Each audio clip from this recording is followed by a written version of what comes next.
Hello everyone, my name is Lydsmode and welcome to this time lapse where I start with nothing and end with a fully complete and rigged model.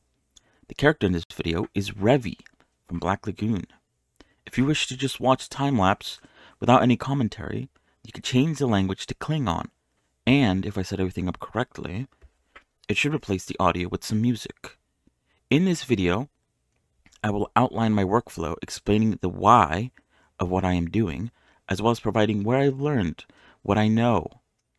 I am self-taught, so what I say is not the only way to do things, so I encourage you to look at other people's work. But I hope this video will be helpful for those who are new or wish to learn more about the model making process in Blender.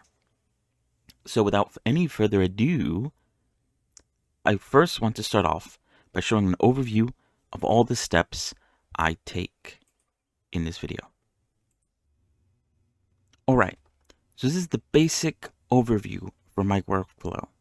I will go into more detail about each step once we get to it in this time lapse. First, we get the references we need. Then, we get to modeling. The sub-steps can be done in any order, but I usually do the face first, then the body. I usually tend to procrastinate when it comes to making the hair since I find it rather hard. After modeling everything, we can start UV unwrapping and UV packing. After that, we can texture, and finally, we end with rigging. I think it's important to break these steps apart since the entire process can seem daunting, especially if you've never done it before. So I'll try my best to break it all down for you. Alright, so the first and probably most important step is to gather references. For the most part, all you need to make a 3D character is a front and side view.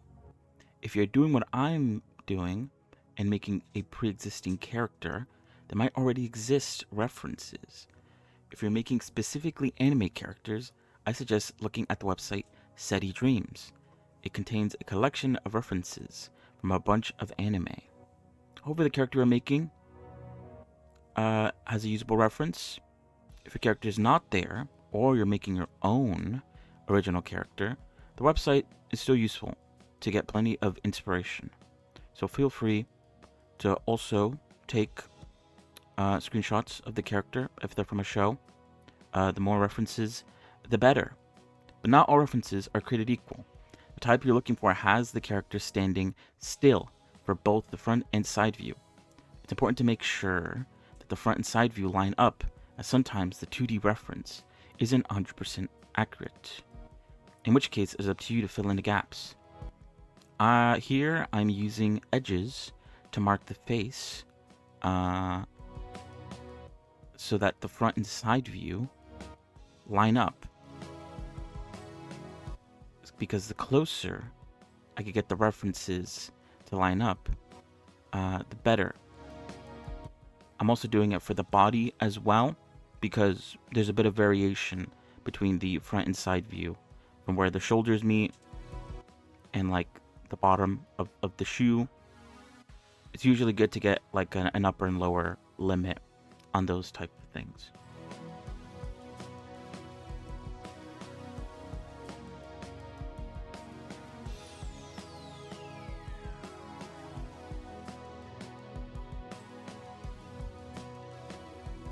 Do be aware that I won't be commentating every aspect of the time lapse. There's a lot of footage to cover. I will try my best to add insightful commentary wherever I feel that it is needed, but not every minute of this time lapse is going to be filled with my commentary. There's just not much to say. You know, there's only so much you could say, like, here I am modeling, here I am texturing. So yeah, just FYI.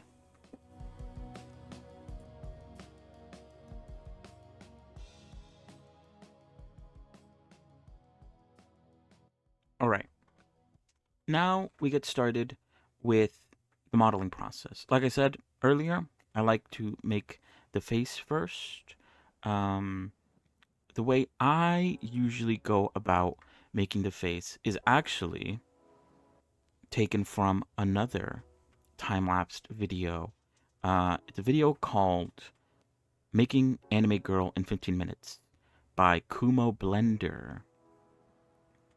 I found that this method is like pretty nicely structured, and I feel like the sort of step-by-step sort of feel of it feels nice to me.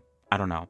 Um, and so far, I've been using it for a while now, this sort of method, and so far it's worked out for all the characters that I've made. I don't remember which character I started out doing this with, but if it works, it works, you know? Oh. So yeah, so I'll recommend looking at that, or I guess, you know, just slow down the video and you'll see exact the steps. I do some modifications to the way he does it. The mouth is a little bit different, and I only follow along for the face stuff. Everything after the face, I do also kind of differently from other guides and other videos that I've seen throughout my years, my 2 years of doing this. So yeah, time lapses very useful to get all sorts of information.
Another thing that I do a lot while I make my characters, um, the whole getting reference thing doesn't end once you get all the pictures lined up in Blender.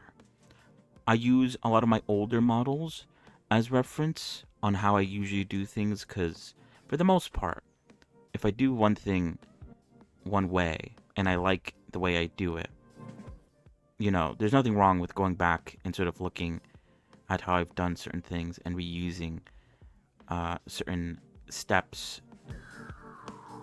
It's also useful. There does exist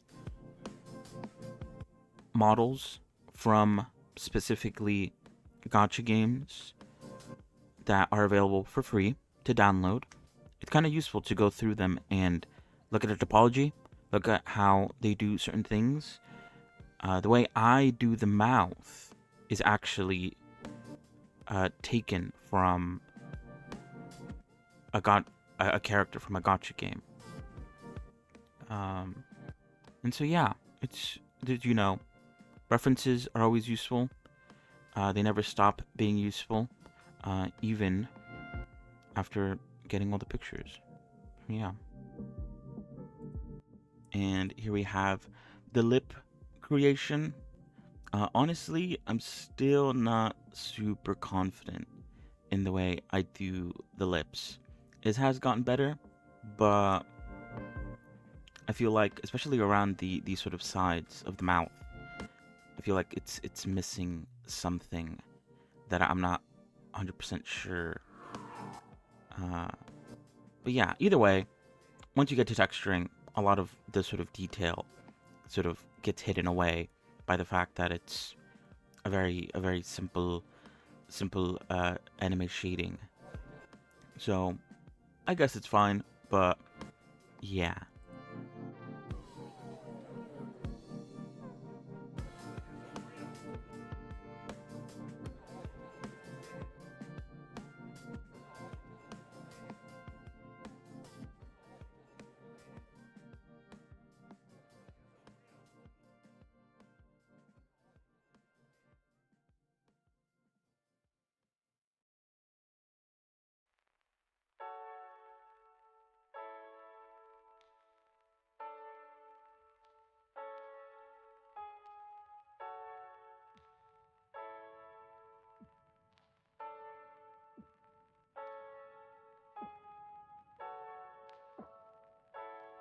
Now, one thing to keep note of, the face might look weird and very alien a lot of the time. You at some point realize that until you get the eyes, the eyelashes, and the hair, and all that goes on the face, faces look kind of weird. So yeah, don't be discouraged if your face kind of looks a bit like an alien. Uh, trust the process.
One thing that you might see as a little bit different when it comes to making this model, I am not using a subdivision surface modifier.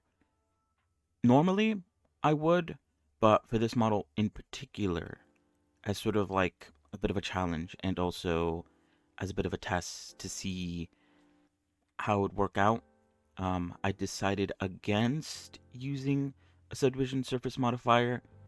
I wanted to see basically how low I can get the trig count by the end of it all. And honestly, for the most part, it worked out. It is a lot more time consuming though, because the subdivision surface modifier usually simplifies things, makes things a bit easier. It fills in the gaps. When you're not using it, you have to do that yourself. But it does save on unnecessary sort of loops. Usually, by the end, when I apply the subdivision surface modifier, I'm kind of against deleting all those loops because you kind of get used to it. And it kind of feels wrong to delete some of them. So, yeah, honestly, this experiment went pretty well, I would say.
I usually don't go too crazy with the detail when it comes to the teeth. I've seen very nice looking teeth made by some other 3D modelers, but for the most part, you know, the teeth and the tongue aren't really that seen. But you know, if you like nice looking teeth, go ahead and put some more thought, more care into it. For me though, I'm okay with just like a basic semicircle. Nothing too crazy. Now, for the eye, I am kind of cheating a little bit. Not really. It is an eye that I've made in the past, and I've liked the way I've made it, so I reuse it. But yeah, it's perfectly fine to reuse old models, old meshes that you've made in the past. I do it with the eye. You can make a base body mesh, and it works out fine as well. You know, whatever makes your life easier. At the end of the day, you don't have to do everything from scratch all the time. Alright, now the way I make the eyelashes actually comes from another video tutorial. This is from Vow Clarity, their 3D character course tutorial for beginners. Iron Mouse, or Yono C, for free part 1, the head, that is the title. Around the 44-minute mark is when she starts making the eyelash, and I like the way she did it. I might do things a bit differently now, because it's been a very long time since I've actually watched that video. But the basic beginnings of starting off with a cube and rotating it, and then going from there, originate from that video. So, yeah, once again, go watch other people's content, their techniques. You never know what you might what you might learn.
But yeah, like I said before, she is looking a lot better now, right?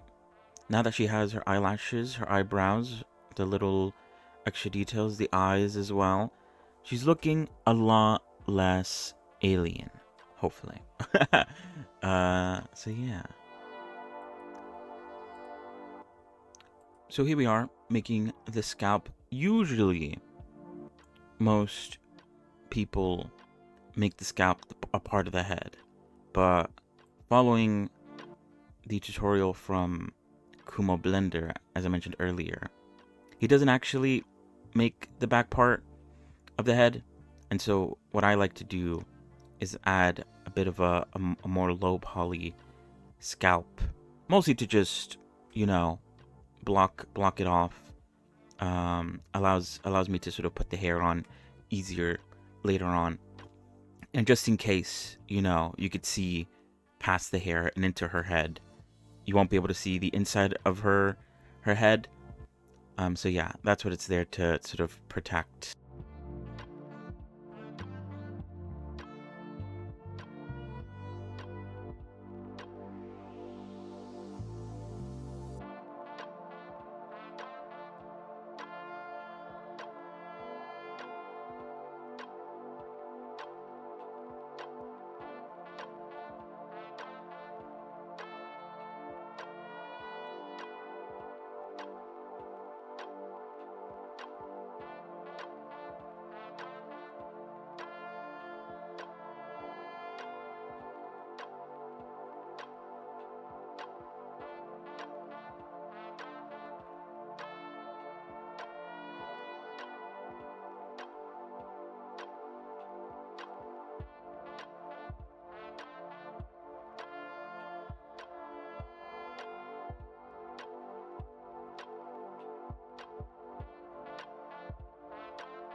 Now we start with the hair. I guess this time around, I decided to start working on the hair first after the head. It's usually the right way to go about things, but like I said earlier, I tend to procrastinate when it comes to making the hair.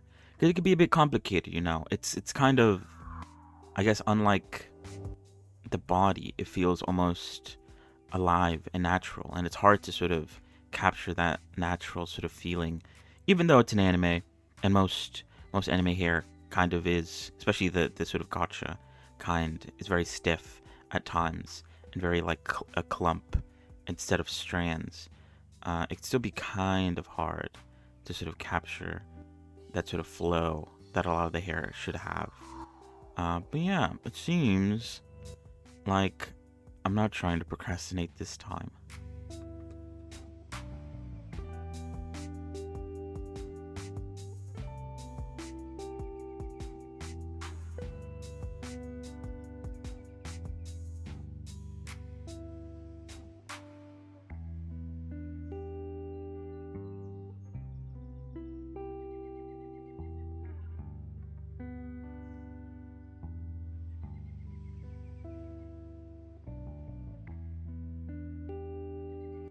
And that didn't last long.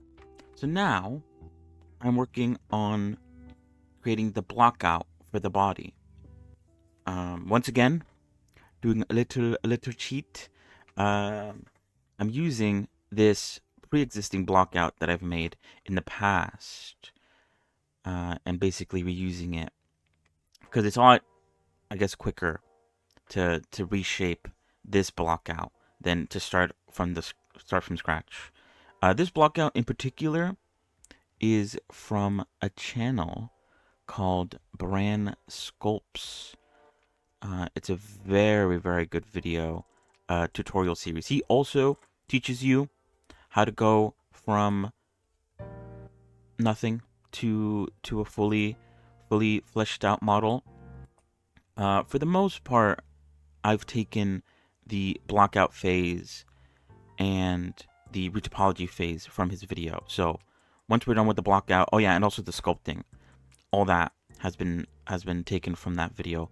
So yeah, very good video. Recommend him. It's called Blocking Out Blender Character Sculpt Tutorial Part 1. And so yeah, very nice.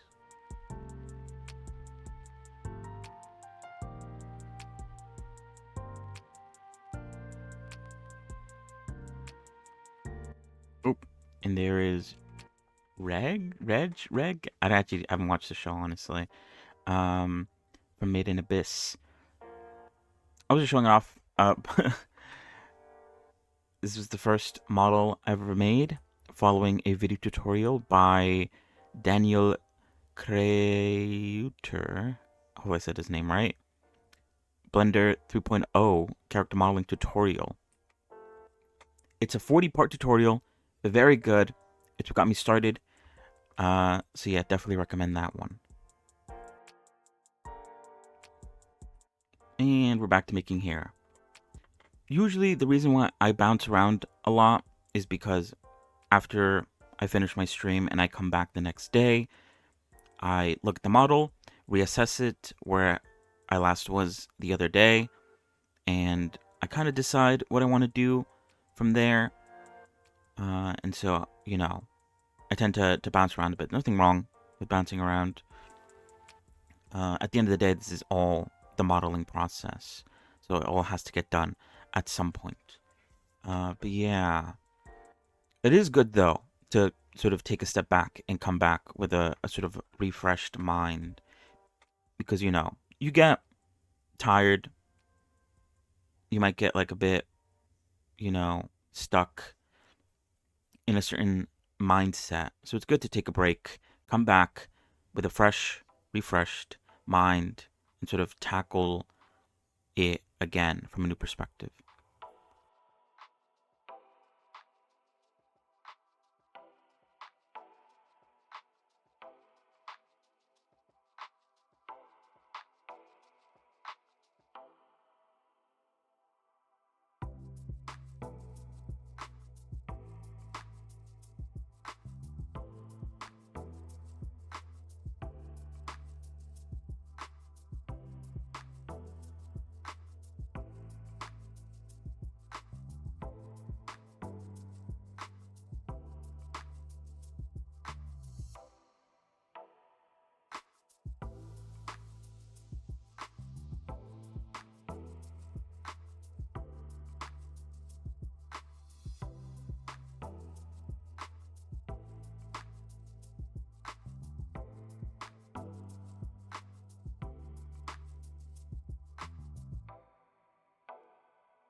Alright, now is probably a good time to go over the add-ons that I'm using.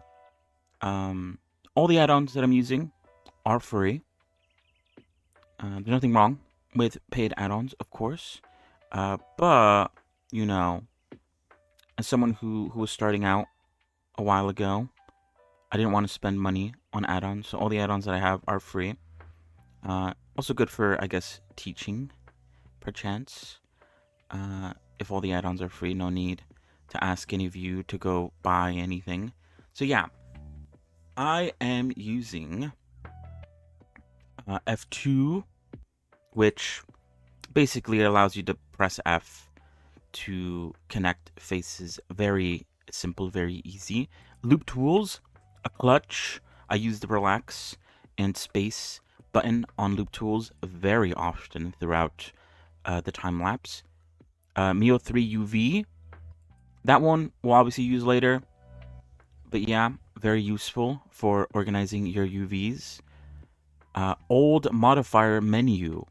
That's just a sort of a nostalgia thing. I was used to the modify menu looking one way.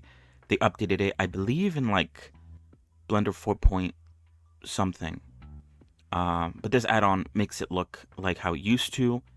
It's just, you know, I got used to it, and I couldn't change.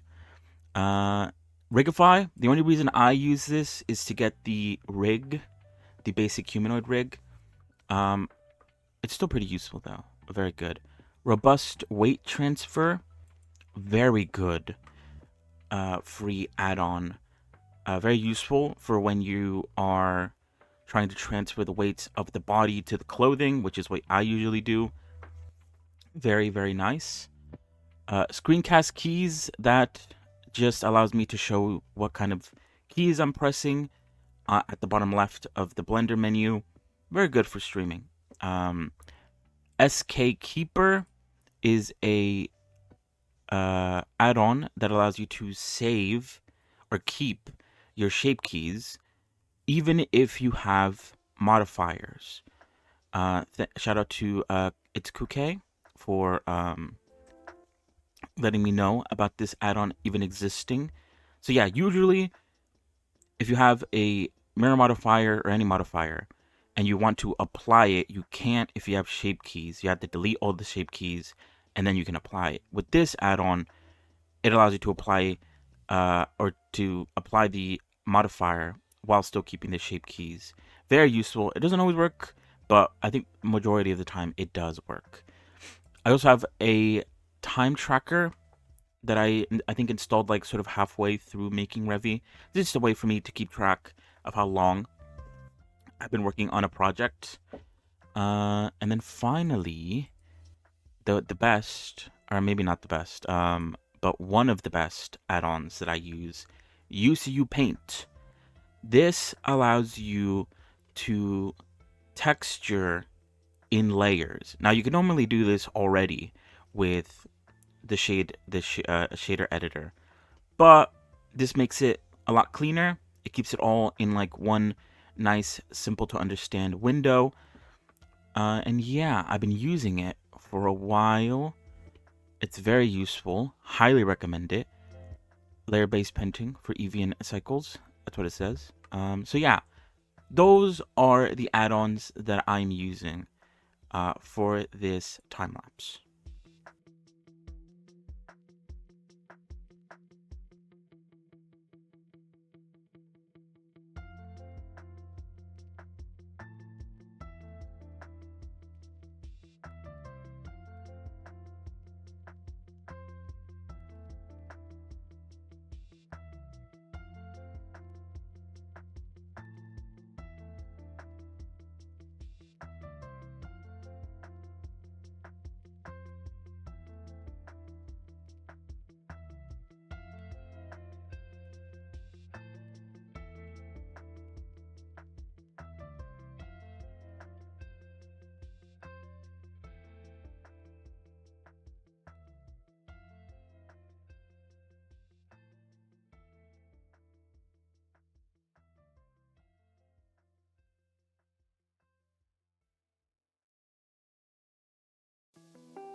when it comes to making hair, it's usually in your best interest to have as much references as you can.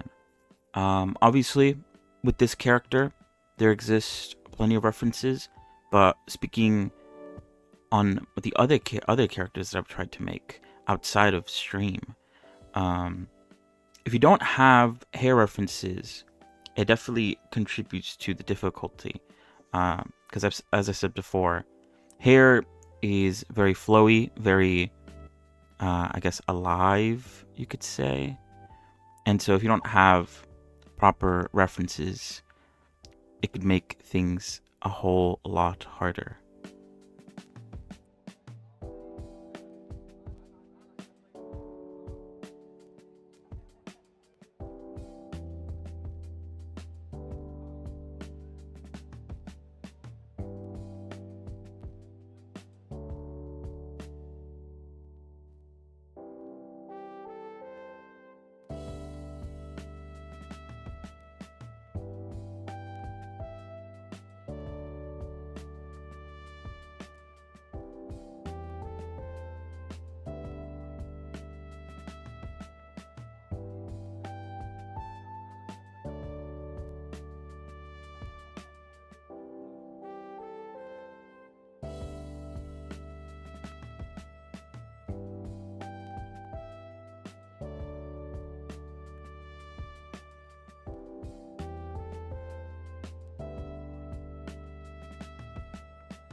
Alright, so up until now, I've been mainly box modeling the hair.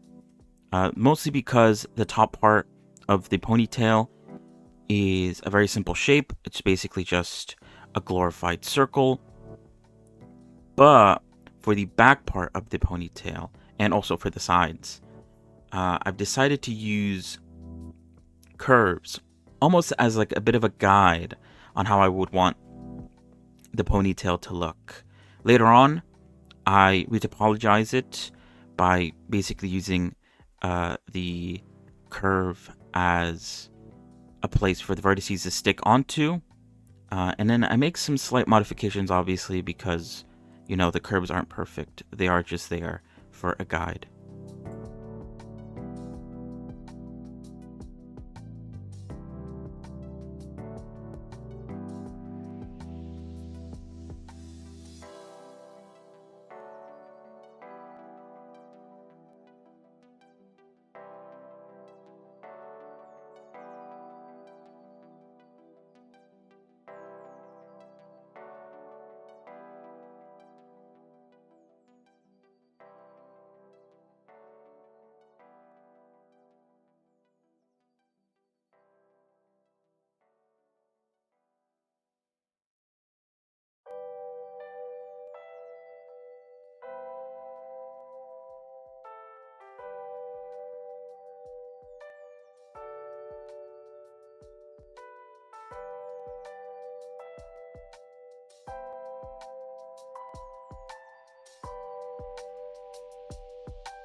Now come the bangs.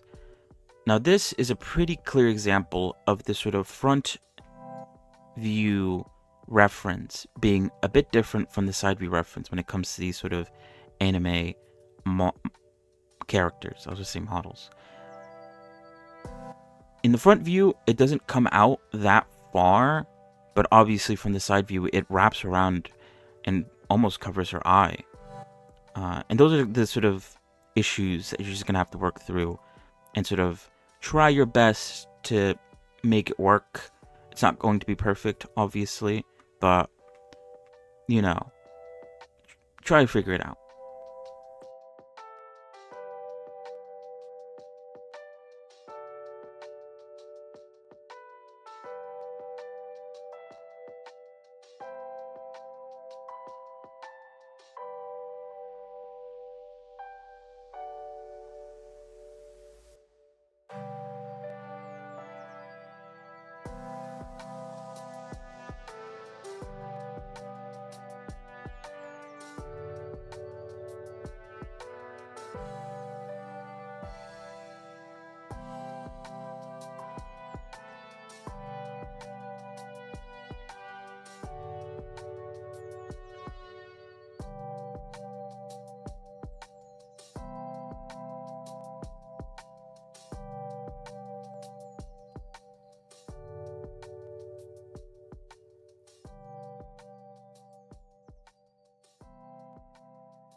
shout out to the mirror modifier and the shrink wrap modifier, the absolute goats when it comes to modeling anything.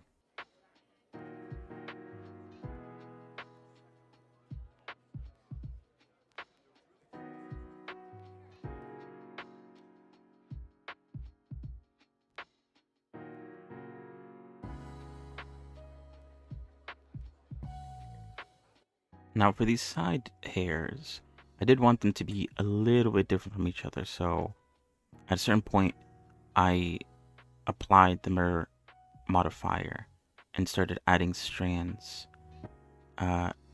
different on each side, just so that there's a little bit of variety.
here is an attempt of me trying to use geometry nodes to add some variation to the bangs. I didn't want that much variation.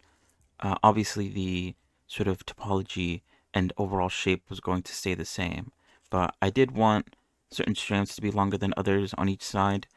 So yeah, so it doesn't look all samey. At the end of the day, I think it ended up looking pretty much the same, but they are slightly moved a little bit. So slight variation, I guess. But yeah, this is my attempt. It looks pretty interesting, but I don't usually use geometry nodes all that much.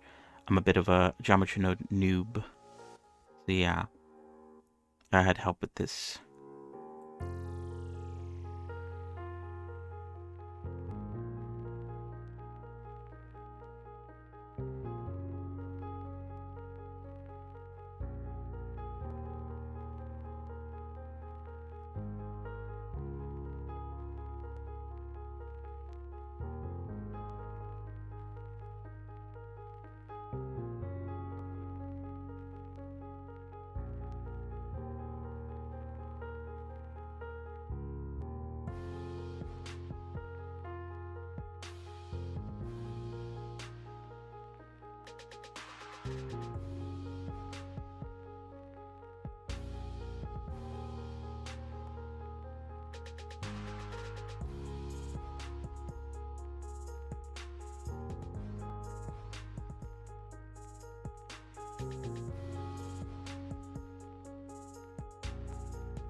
looking back at the footage, I'm actually surprised that I worked on the hair this early on. Usually, as I said before, I procrastinate when it comes to making the hair.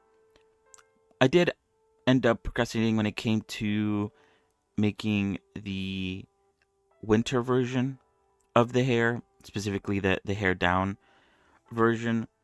But I kind of paired that up with also doing her winter outfit, so kind of procrastination, but kind of not really.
Anyway, that attempt with geometry node didn't even matter, because at the end of the day, I ended up using proportional editing to mess with the bangs.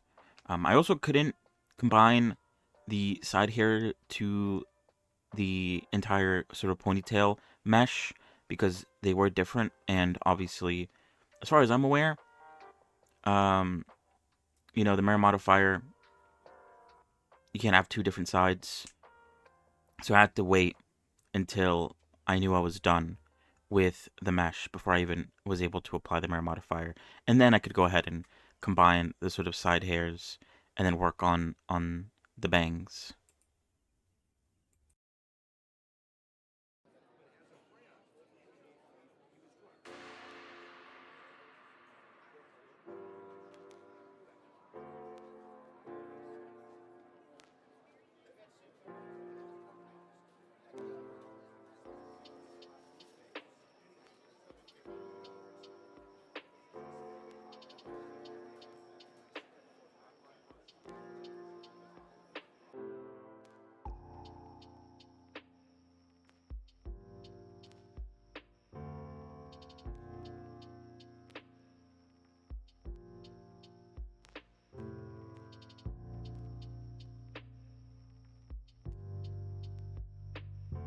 And back to working on the block out. Like I said earlier, I have this already pre-made block out cubes. Uh, it just makes it easier to just have everything in place, and then I just go back with every new character and sort of reshape it to the body.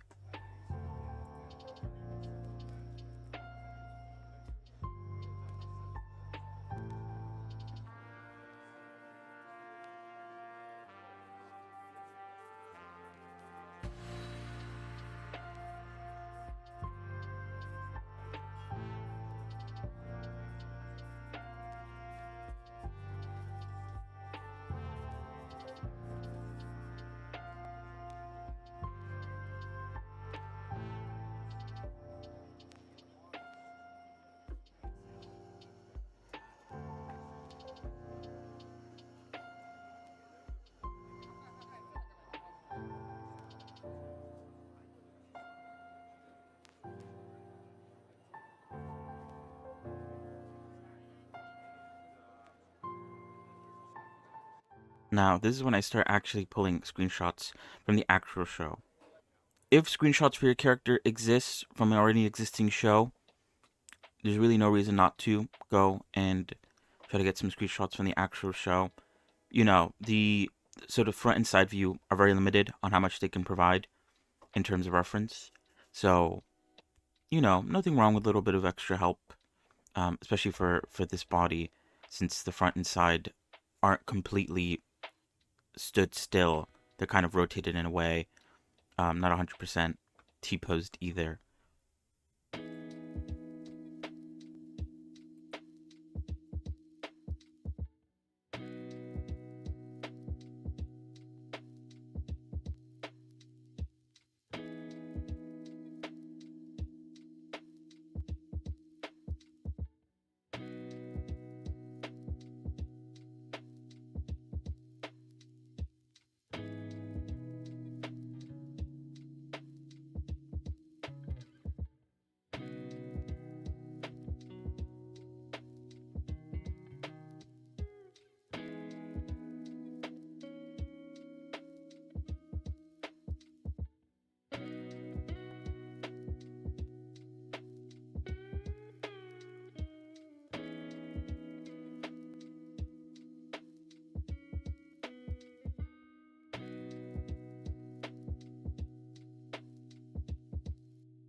Now, when it comes to modeling the arm,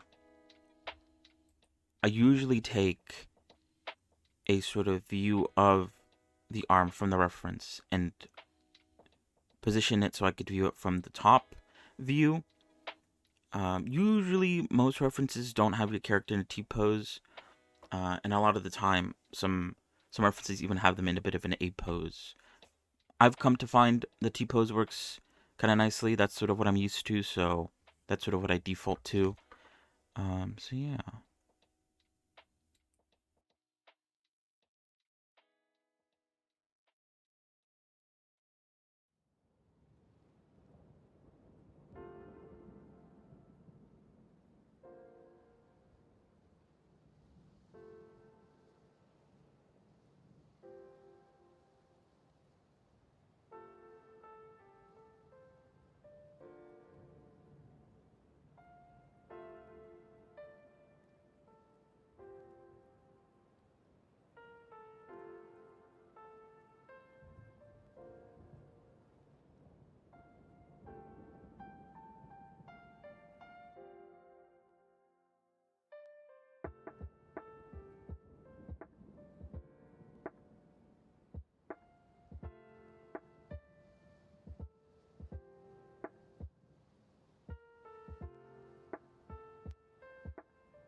Honestly, the more you know about anatomy, the better it will be when it comes to making characters in 3D.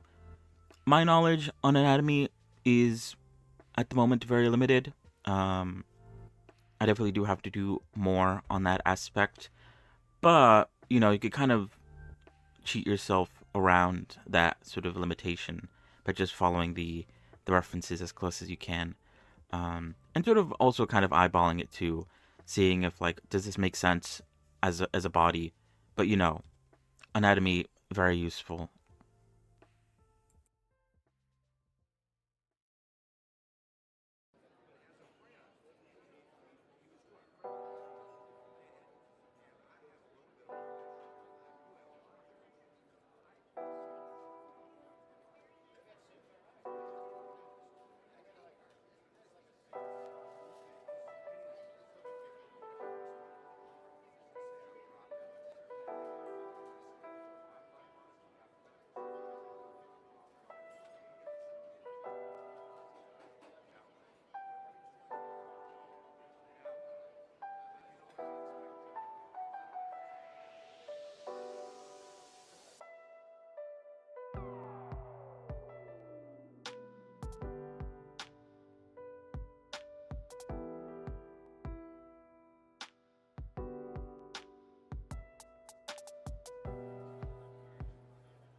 Now, as we get into the sculpting of the body mesh, I'm once again going to remind you guys that this is the brand Sculpt method. Check out his channel and his video. As I mentioned earlier, he goes through the entire blocking out phase. I'm also following step by step his sculpting of the body phase as well. And then after this, I'm also going to follow the retopology phase because it seems to work. The flow is nice. I like it. Yeah, it's just honestly pretty good. As someone who, again, doesn't really know that much about anatomy and hasn't really looked into it as much as I probably should have, this is kind of like a very nice, simplistic, step-by-step way of making a character. I also recommend, if you're, I guess, following along, I'm sure he talks about it in the video, but separating the hand mesh from the body mesh is really good. Having it be two separate meshes, because once you start retopologizing, or not retopologizing, remeshing, if you include the hand with the body, then you have you might have an issue with webbed fingers when you finally get to sculpting. So yeah, usually pretty good to keep them in different meshes. Save you a lot of effort and headaches.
Now, you may be asking, why are you making the body when, at the end of the day, you plan on covering it up with clothing?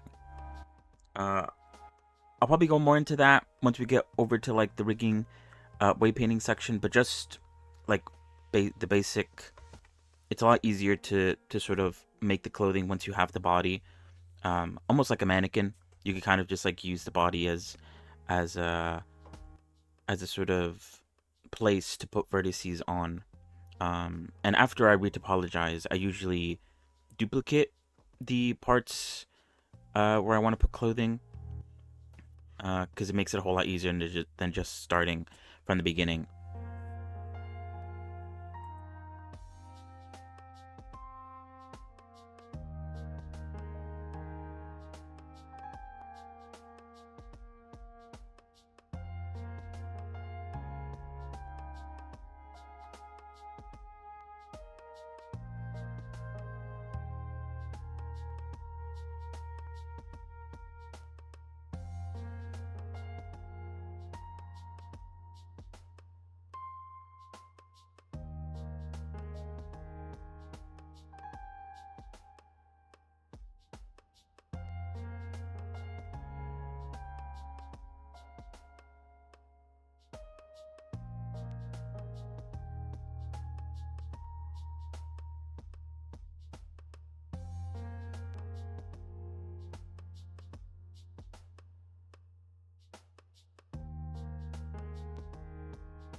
now we get started with the retopology phase of the model making process, specifically for the body.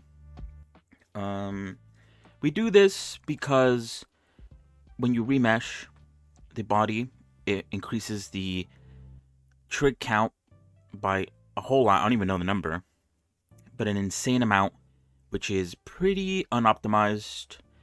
And so you retopologize to reduce the amount of vertices that you're using, any amount of trigs, quads, whatever you want to call it. So yeah, here we are. As I said at the beginning, with this model, I have decided not to use the subdivision surface modifier. The reason for that is I just wanted to give it a go. Most of the time, when I do use the subdivision surface modifier, it ends up, it's good for when it comes to smoothing things out, but it also adds a bunch of like unnecessary loops around the body and face and stuff. And by the time I get to the end of making the character, I'm sort of like a bit against deleting a lot of those loops because, if it looks good now and then you delete a loop, it kind of just doesn't look that great anymore. And so I'm starting it from the beginning, not using subdivision surface modifier. I am using a previous version that I made in the past that doesn't use subdivision surface modifier as a sort of guide. You could also follow the brand sculpt video on the retopology, but this just allows me to do it without having to look at the video. But yeah, one of the reasons why I wanted to do this is because usually I try to stay under 70k trigs.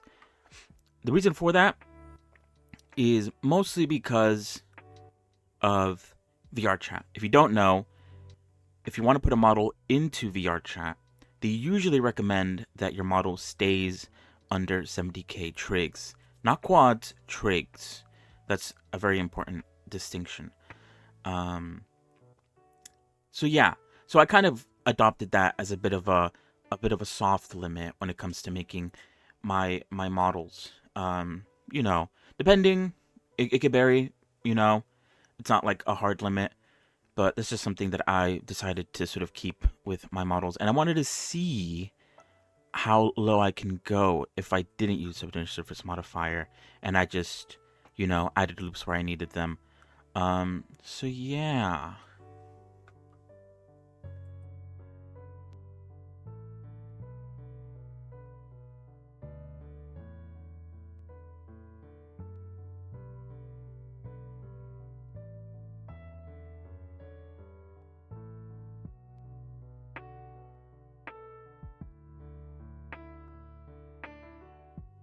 Whoa, fancy new overlay change. Um, Nothing to do with Revy, but yeah, new overlay was made at some point. I made it in Godot, and so far, it still needs a lot of work, to be honest. But hey, everything's 3D now. I'm 3D, and so is Revy. So yeah.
Alright, and here I am setting up the basic rig. We're going to get more into this later. But for now, I just wanted to set it up so I had it ready for later. This is the Rigify meta rig, the human meta rig. And I do some slight modifications to it. For instance, I don't use any of the face bones. Because, with what I do, shape keys are enough. I don't need to have the face rigged for animations or anything like that. And later on, once we actually do start diving into rigging and way painting, I do end up adding a lot more bones that don't have to do with the body, and are more tied to like the clothing and stuff. But this is something easy that I could do to sort of set it up for the future.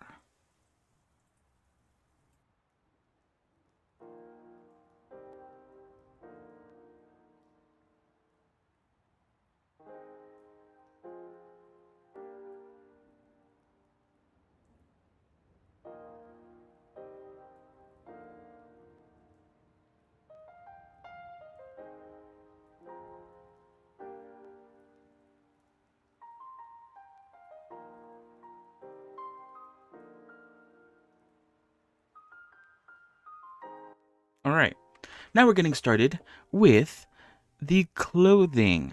I like to start from the bottom and work my way up. So we are starting with the shoes.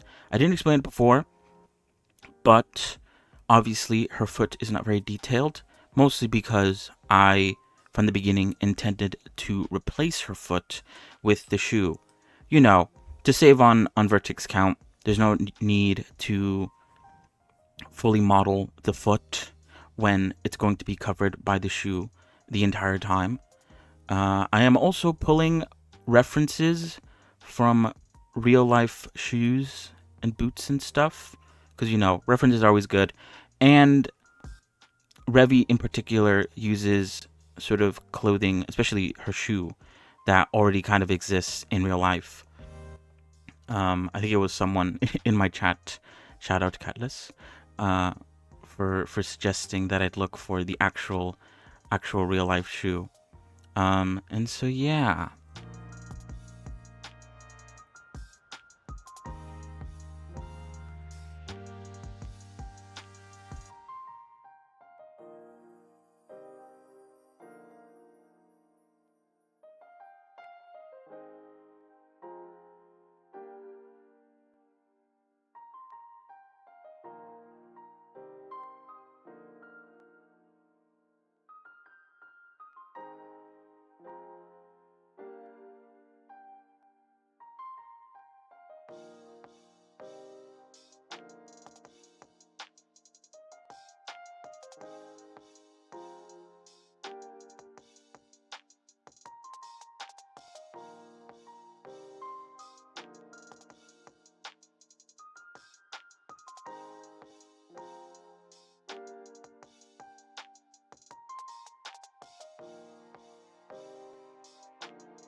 Now, similar to making the body, it's honestly a pretty good idea to start blocking out the clothing.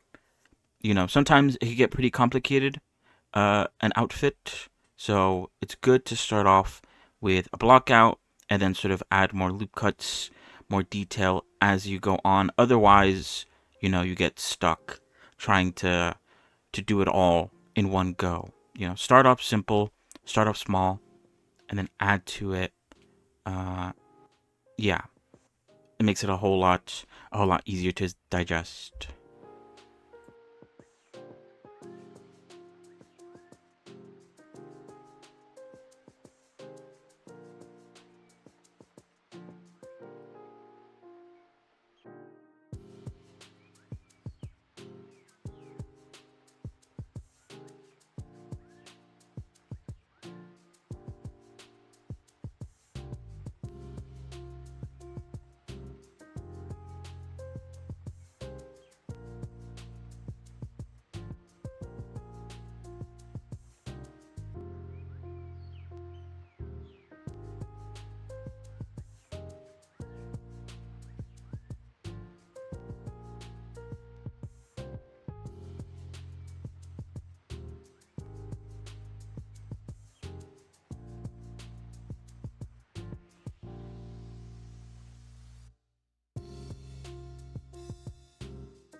Now, something to keep note of when doing any step of the workflow is you do have to think about future steps. So for instance, I'm making the sort of bottom of the shoe right now. The reference that I'm using shows a very detailed sort of bottom of the shoe, whatever it's called. A lot of that stuff you don't have to model yourself. A lot of things can sort of be added on later via texturing, which saves up vertex count. It does add more work later on when it comes to like the texturing part, but you know, a lot of really good looking models sort of fake a lot of detail with texturing. So, if there's a part that's a bit too complicated, too much going on, you wonder how am I gonna model this? Maybe consider thinking maybe I could texture this later, um, to save work now.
Wow, one of the few times I actually used geometry nodes. But yeah, you don't have to worry too much about geometry nodes. I kind of forget to use them a lot of the time. They're mostly useful for like repetitive work like this. Since you could generate simple shapes. At least that's how I use it. I'm not too knowledgeable on geometry nodes. At least not enough to do anything crazy. So this is as much as I could use it for, honestly. I do have to go back and fix up the laces by hand because it's not perfect, but it does get the ball rolling.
All right, now for the shorts, same with the shirt, because it's so close, it's so tight on the body, you could kind of get away with just basically copying the topology of the body itself and then modifying it slightly. So yeah, that's what I end up doing for both the shorts and shirt.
believe at this part of making the belt, I was going to connect it to the shorts using belt loops, because in the reference, those little triangles on the belt, in certain references in the show, they were painted blue, like the color of the shorts. So I thought they were part of the shorts.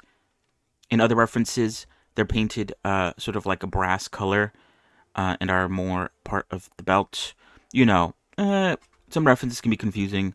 Not everything is one-to-one, especially when it comes to like anime stuff. There's some liberties there. Not every scene is going to be perfectly accurate. But yeah, you just gotta work through those kind of things.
Sorry if some of the chat messages on the overlay kind of block off the screen a little bit.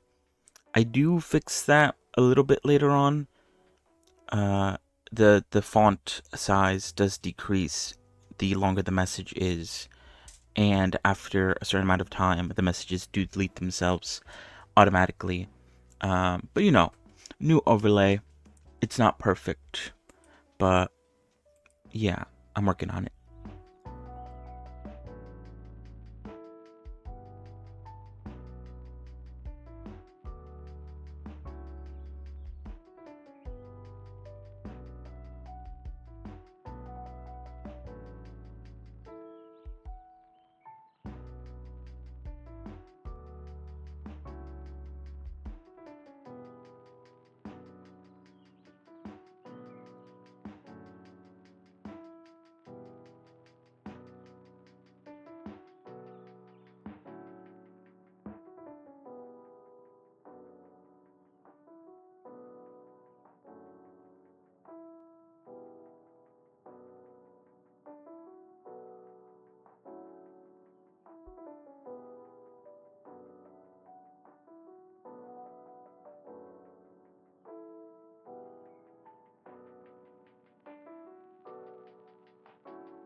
Here is my first attempt at trying to make the short fluff, the fluffiness going on over there at the bottom of the shorts.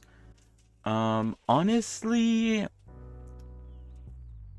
this is the first time. This is the first attempt. Didn't turn out that great. I've tried a couple other things that you'll see in a little bit. But yeah, I talked about earlier how my goal, or my usual goal for any model that I make, is usually to keep it under 70k trigs. This was the sort of more low poly option, with a lot less detail to the sort of fluff. I ended up going with a much heavier option, which actually it brought my total of trigs up by quite a lot. And so although my goal was to be under 70k trigs, I actually, by the end of everything, was over about 1,000 trigs over 70k. So um, but I'm honestly not sure what I could have done differently, or what I would have done differently, to sort of keep the level of detail while also, reducing the vertex count. But when you make your own model, especially if it's like one of your first, not saying that this is one of my first models that I've made, but you can't get stuck up on trying to make everything perfect. It's an unrealistic expectation. I struggle with that sometimes, so it's understandable. But yeah, there's a lot of stuff from my previous models that I've looked in hindsight and was like, I wish I could have done that differently. Even with this model, there's like a few sections where I was like, I wish I could have done that differently. But it's about learning. It's about moving on, and working on other stuff. Can't get hung up on one thing. At least for me, I prefer repetition and being repetitive and continuing to do it over and over again. That's how I learn. But everyone's different. Do whatever works for you.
Whoops. The overlay's gone. I accidentally tabbed out of it, and so it's not there anymore. But it will be back in a second. Anyway, I'm doing the shirt. Same like what I said when I'm making the shorts. I basically just took the body topology and duplicated it. And now I'm editing it so that it fits the reference. And so, yeah.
gun blocking out.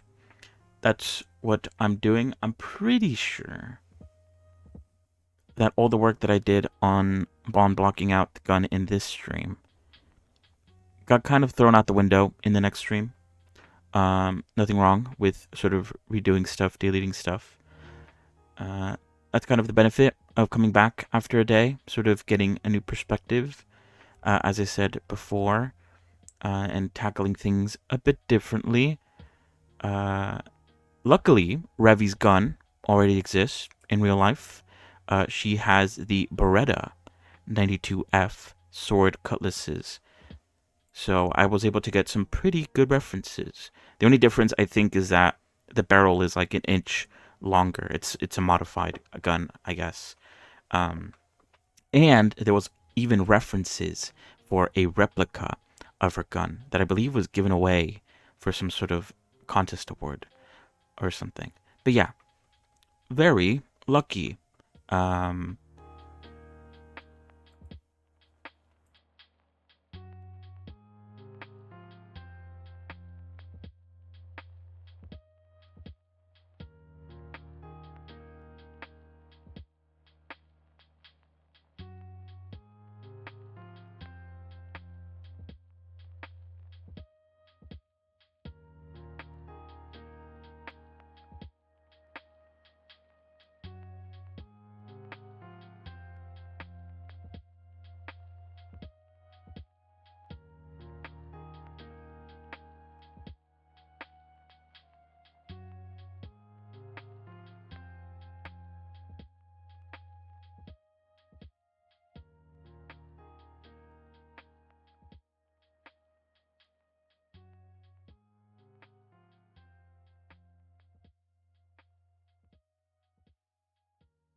as we get further into the gun making process, I just want to say this is my first time making a gun. I'm sure there are people out there who value these sort of extra little details. For this, I didn't really care too much about making everything 100% to the reference, because trying to save up on vertices, trig count, all that. So hopefully it's fine for those out there who are more into that sort of thing. I also didn't really make it work in terms of like, there was like I made sure that there wasn't any use for the sort of top bit of the gun. Um, None of it was made to be animated, basically, is what I'm trying to say. Um, it's just a prop. I've made plenty of other things, swords, knives, stuff like that. Again, very simple stuff, but this is my first time making a gun, so yeah.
Whoop.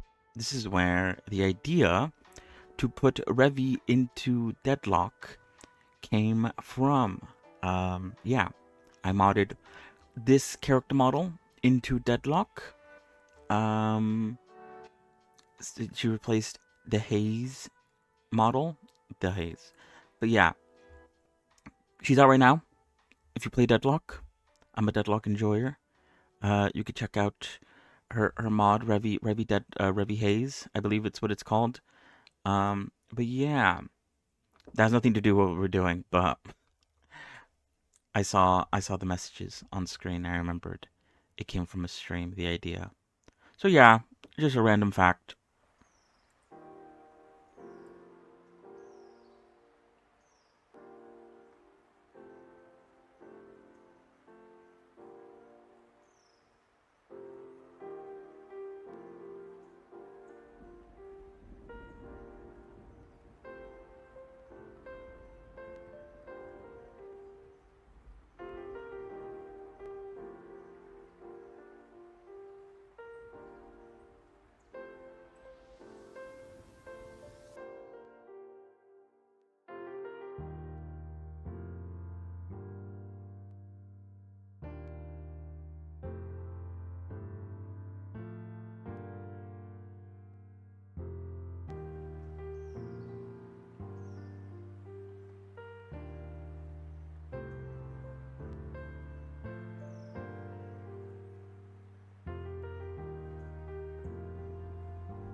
Whoa ho ho. Uh, Overlay change to the 1st of December. Honestly, okay. This model, admittedly, did take an embarrassing amount of time to complete. I do have kind of a good reason why it took this long to finish this model. Number one, or maybe the only reason, I don't know. I have only worked on this model during stream. That's what I've done with all previous models in the past. I guess, you know, as I've added more work to my workflow, added more steps, more things to do, maybe refined some stuff, made some things a bit more complicated. It kind of just, you know, delays how long everything takes. So yeah, that's why I have all the clips from this model from start to finish, because they're all VODs for my Twitch channel. Shout out my Twitch channel, same name. But yeah, because of that, this model ended up taking a lot longer than usual. I actually, and up until now, finishing this model, I haven't really done too many models outside of stream, so I didn't have, like, I guess, something to go off of. But yeah, this model just took a while. Only worked on it on stream. And yeah.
one thing that you might notice here, although it is moving a bit fast, I am using Alt D, the duplicate shortcut, Alt D.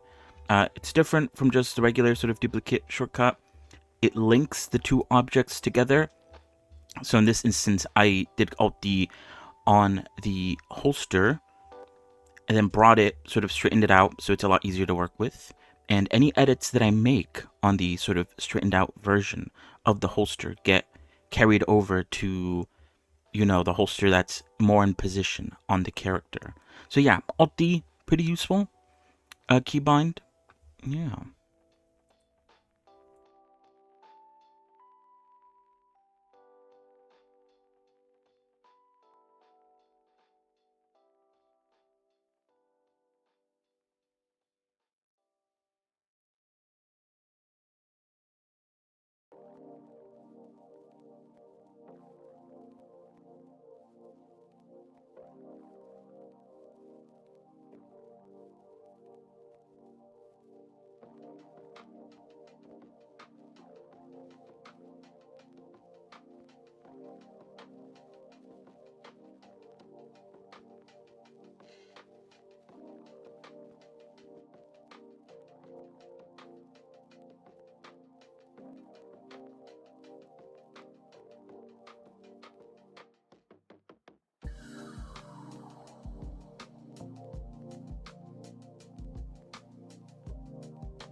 Now, for the harness, I did decide to combine it with the shirt. The reason for that is I believe at the beginning of making Revy, my plan was to connect the clothing to the body.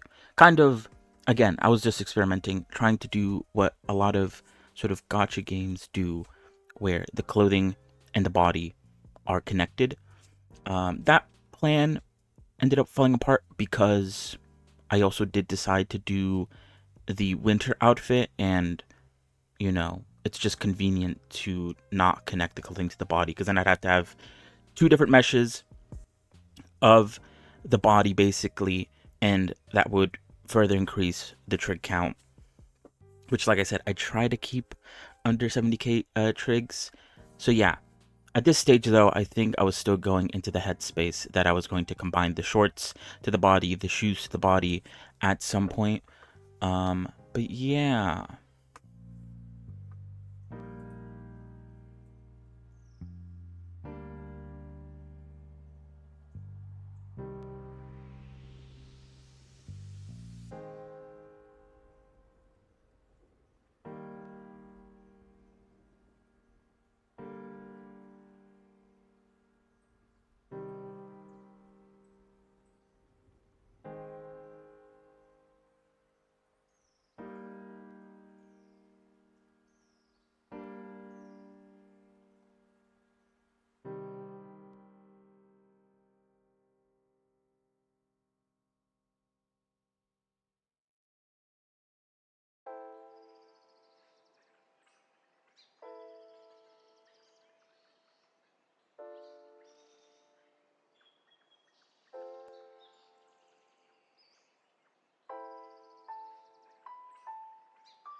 here I am making the creases for the shoes.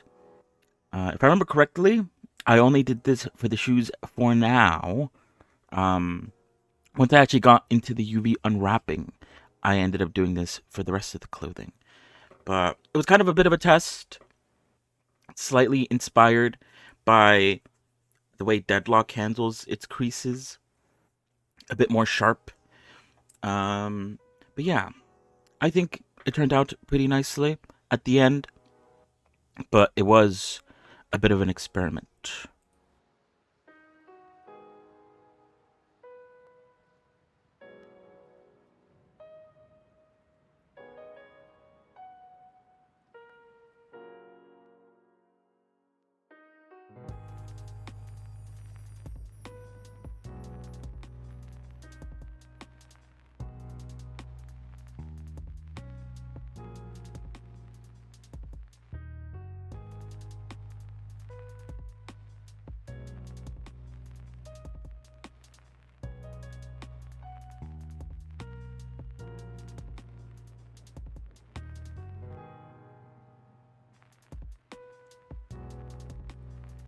The calm before the storm. This is when I realized, hey, that sort of low poly fluff that I was doing earlier, I'm not the biggest fan of, and so I want to try doing something else. Try to experiment with some other stuff. And this ended up taking me like a few streams to get a sort of finished sort of look that I liked. The issue with the new fluff, which I guess will take a while to actually show up on screen, is that it was quite trig expensive. And I think I've said this before, maybe, but it did bring me over the 70k trig count after everything was modeled. I tried my best to thin it down as best as I could. Maybe there was like a better way of doing things, perchance. There always maybe is.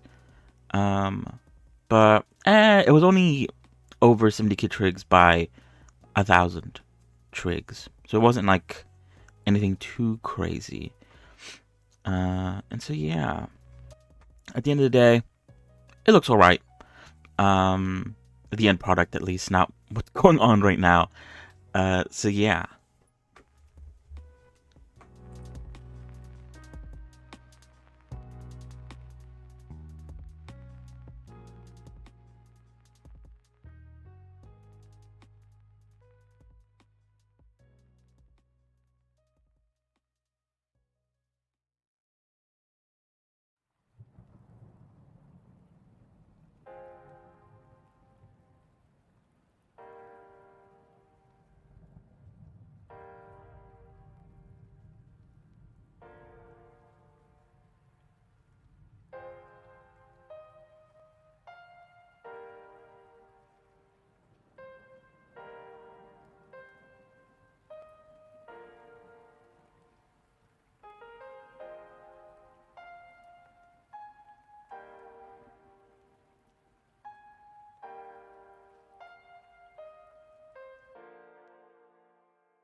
But yeah, as you can see, I've tried a bunch of different strategies to get, the final look of the fluff. I started off by sculpting these sort of strands, larger strands of the fluff.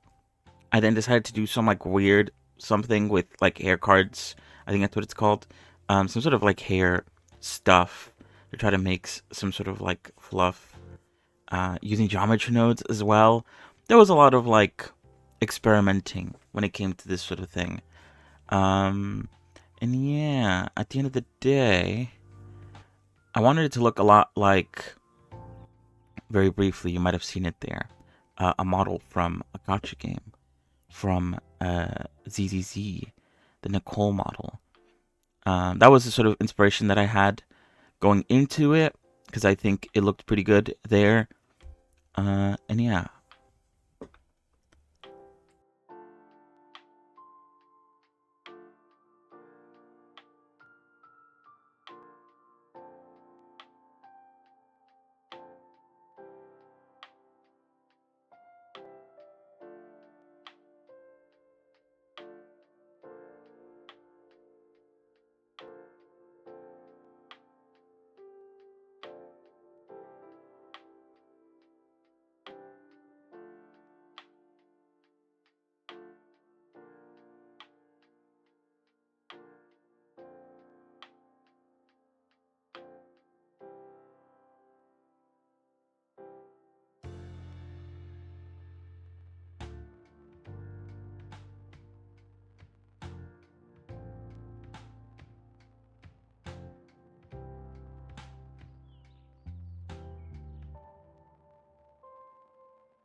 But yeah, shout out to two viewers, Broly and Catless. Broly helped a lot with the first sort of experimentation of the fluff, with all the hair stuff. I've never really used any of that stuff before, so it was pretty helpful for me.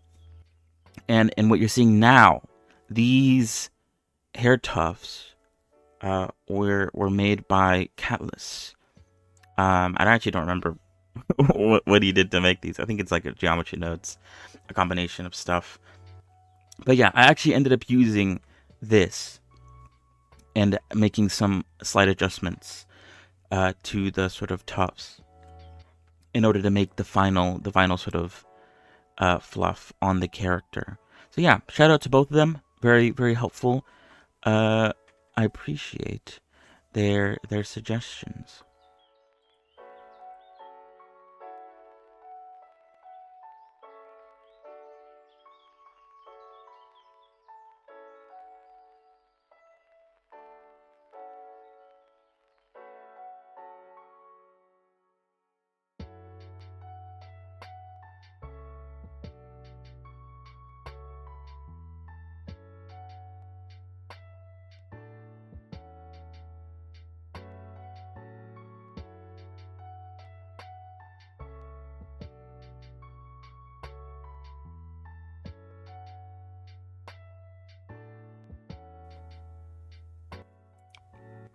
Blender scene cleanup time. Don't forget,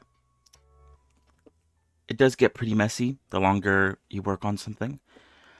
It's good to make a lot of incremental saves when you know you're going to do some really big changes. A lot of the time I like to copy objects that I plan on editing. I also have a trash bin, a trash collection where I store stuff that I might end up using in the future, but maybe not. But yeah, I'm going through, renaming things, throwing things out, slimming down the size of the blend file.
Once again, using the tried and true curve method for designing the hair. Honestly, it's a really big lifesaver when it comes to just visualizing how you want the hair to go. Because before this, as you saw earlier, I was kind of like trying to draw out how I wanted the hair to sort of flow and what I wanted it to sort of look like based on the references, and drawing it on in the scene is one thing.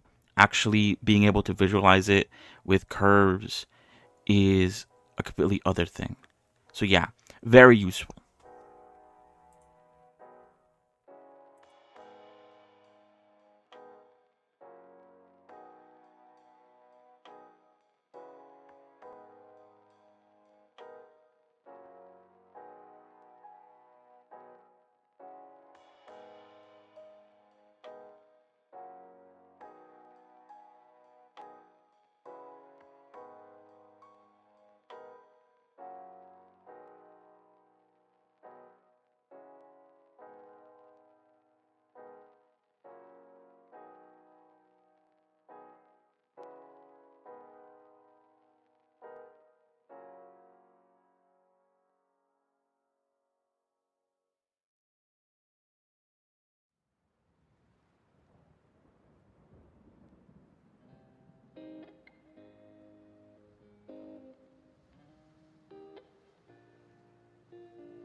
Once again, not to repeat myself too much, but shout out to Catless for providing the geometry node setup to very easily organize these fluffs.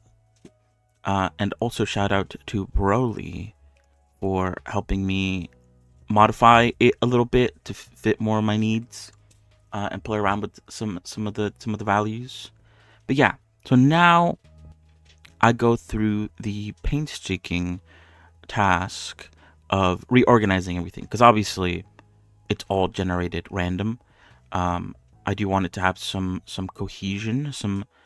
I did want some control over the way the fluffs were structured. So I'm gonna go through and move them around and place them where I think they should go.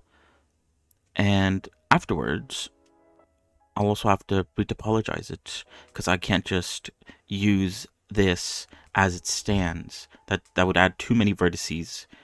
And so, yeah.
Honestly, looking back, I don't know how else I would have done the fluff. And honestly, it's not too bad.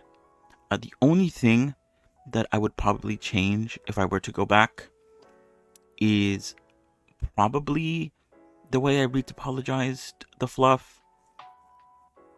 At the end of the day, it ended up being way too much trigs for such a small piece of her. There was definitely more I could have done there. Also, surprise model showcase there. Whoops.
Apart from retopologizing it differently so it wouldn't be so costly on the trig count, I probably also would have gone back and reduced the amount of fluffs there were. I feel like even looking at it now, it's a bit too much.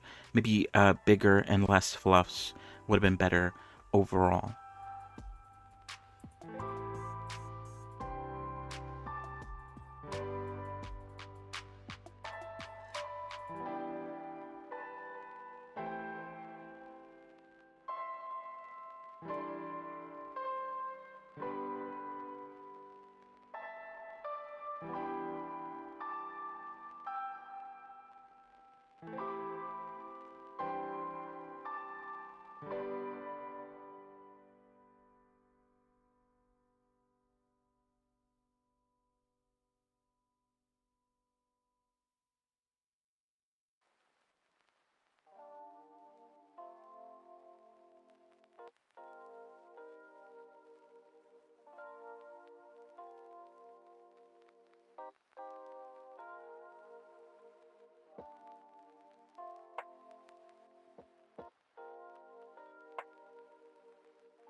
as you can see, I start hand retopologizing it, even though we're technically not at the stage for retopology, because usually I like to model everything out first and then move on to the next step, do things in like one massive step. But because of how massive in terms of like vertex count the fluff was, I felt that it honestly would have been better to just straight up retopologize it. I end up retopologizing it a different way, using like a more using the Blender tools provided, some remeshing and stuff like that, and sort of cleaning it up afterwards. I don't know how it would have gone, but I think if I were to redo this again, I would try to hand retopologize it, because it probably would have been less trigs than what it currently is at the end. But yeah.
So yeah, in hindsight, looking at this back now, that entire last live stream or section was completely thrown away in this next clip, or this next stream, this next day. And yeah, that's fine. That tends to happen. Nothing's going to be perfect the first time. As much as even I myself would like it to be, um, especially, coming back after a day, you tend to realize this might not be the best way forward, so you pivot. Maybe I would have stuck with it. I don't know. But yeah, it happens. And that doesn't mean that you can't come back to it and fix it later, of course. I mean, with these characters, I usually don't come back and fix them. But that's because this is mostly like practice for me, making these random anime characters. Um, However, for characters that I plan to make and I have made, that I've thought of on my own, those ones I will be coming back to and fixing up. And that's all well and good, Nothing has to be perfect the first time. Wise old saying, and by wise old saying I mean something that I feel like fairly recently. Make it exist first, and then make it perfect or pretty later. As long as it exists, it can be worked on.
Now, if you're wondering what I'm doing, I'm going through, now that I've applied the sort of retopology modifiers, I'm going through and fixing any sort of issues that I find, because obviously the sort of remesher and stuff isn't perfect. So there's going to be some complications with the mesh. So I'm going through painstakingly through each fluff and fixing any errors that I may see, and trying my best to reduce the tree count as much as I could.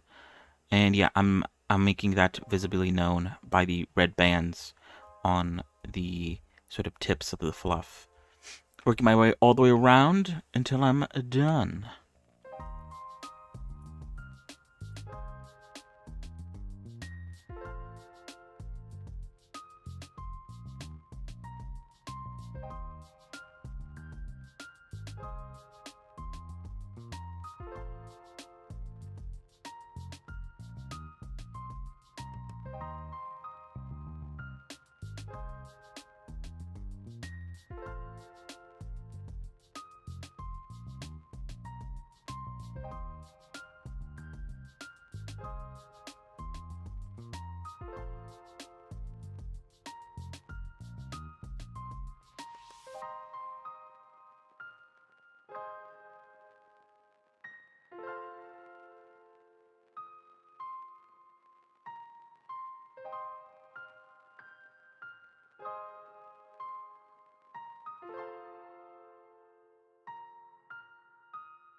Alright, the way I am splitting up this long hair is kind of inspired by the way I've seen gacha characters split their long hair.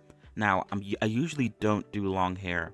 I guess I've been unlucky because it is all chance, the characters I make sometimes. All of them have been short-haired characters. This is probably the first time I've ever made a long-haired character. But the way, basically what I'm doing is, at some point along the long hair, I feel like maybe I should have done it a bit higher up for this, for Revy, but at some point along the long hair, it gets cut through the middle, front and back. So now you have a front and back section of the hair. And then obviously the sort of part that you see from the back, that part is visible. And then obviously the inside bit is meant to be a bit shorter and a bit less visible, but it allows you to add more, I guess, thickness, so it's not so flat to the hair. And yeah, I think it came out pretty good by the end of all this.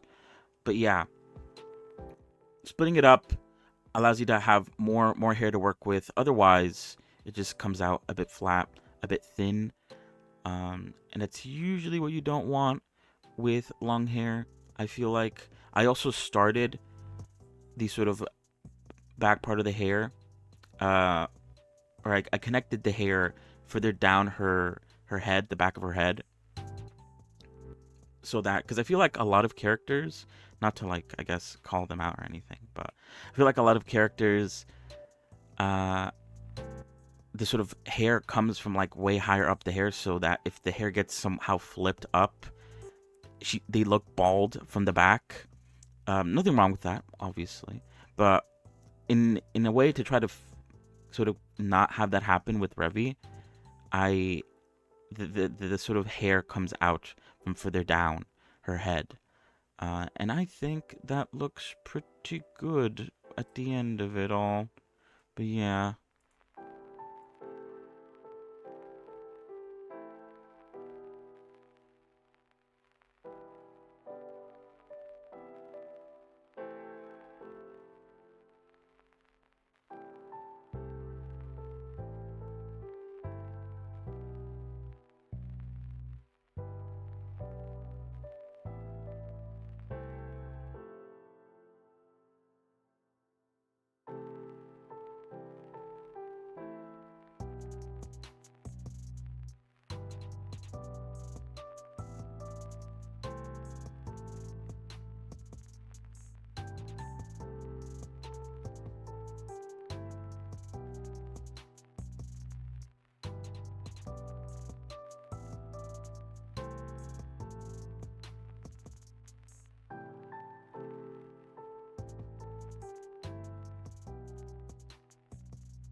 But yeah, as you can see, there is a front, the part that's sort of facing towards us, and the back, the inner part of the hair.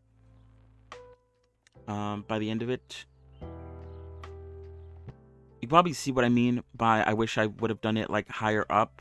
It makes it maybe a little bit too uniform in the sense that everything's sort of coming from the same spot. The cuts are all in a line.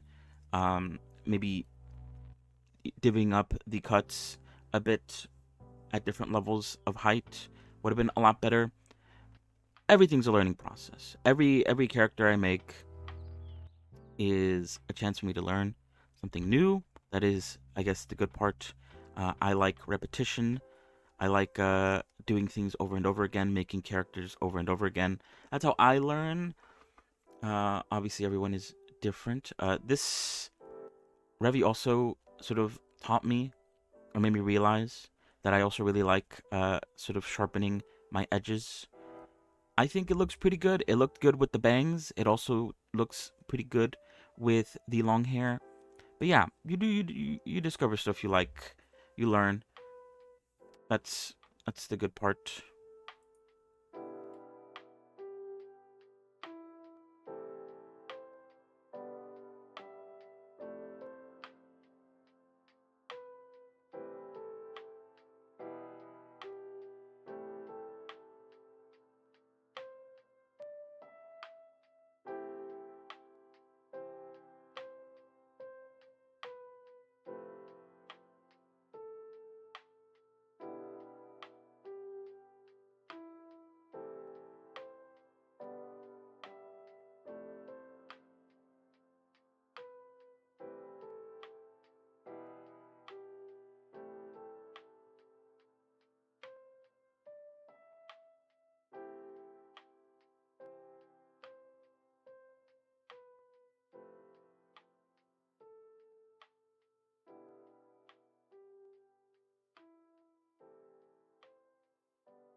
Here I am, planning ahead a little bit. The last character that I made, Enna, did not have a skirt. So I'm looking back at some of my older models that I made that do have skirts.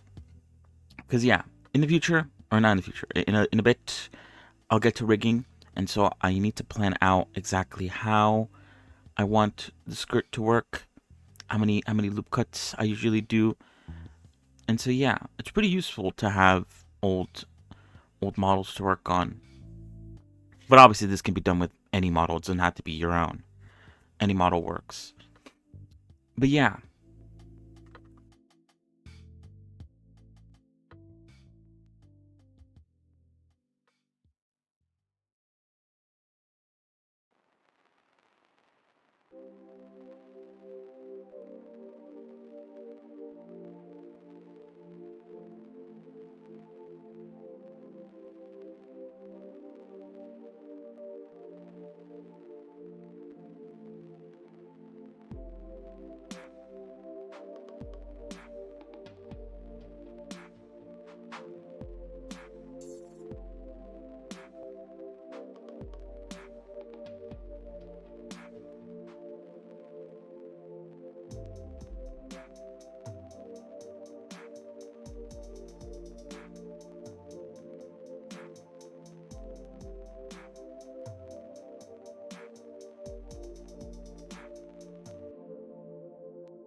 luckily for the long sleeved version of her winter outfit, I was able to combine it with the sort of tank top of her basic outfit, her original outfit,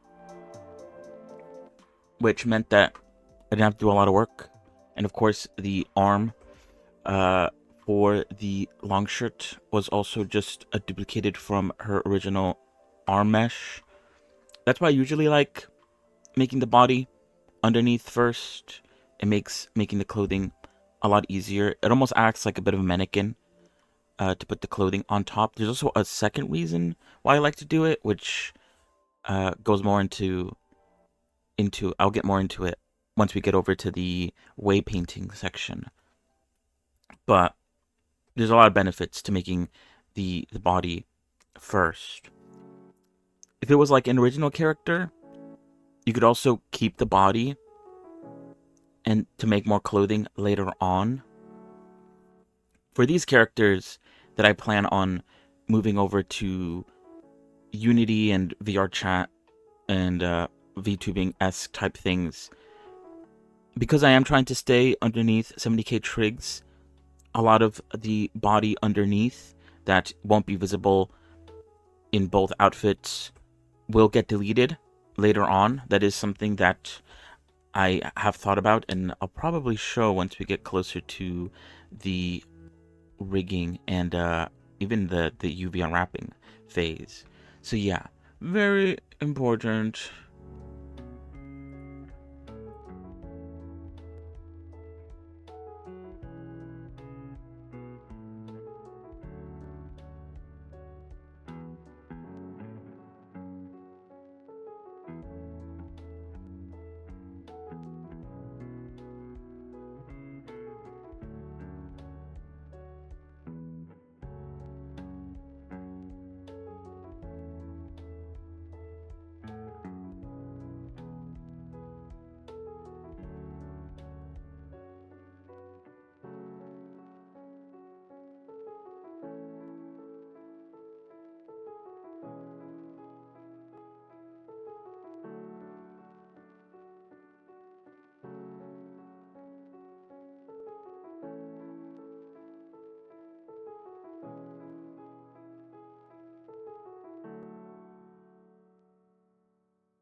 Honestly, sometimes things don't work out, but the fact that I've managed to fit the buckle into the topology without having to use a second object, a second mesh, um, honestly worked out pretty fine. I mean, I did mess around a lot with triangles and stuff with the topology, but I prefer to keep things all in one mesh as much as possible. Um, oh, me looking at the deadlock update. Uh, very good models. I've looked through them since they've come out, and very nice, good topology, and very inspirational.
Back again with the jacket, blocking out the shape. One of the main issues with the jacket, as you see here, is that the gun and the holster are very big. So I was trying to figure out how I was going to fit this underneath the jacket and still make it look like how it does in the reference images. At the end of the day, I ended up deciding to shrink the holster and also completely disable the gun from view uh, to solve this issue.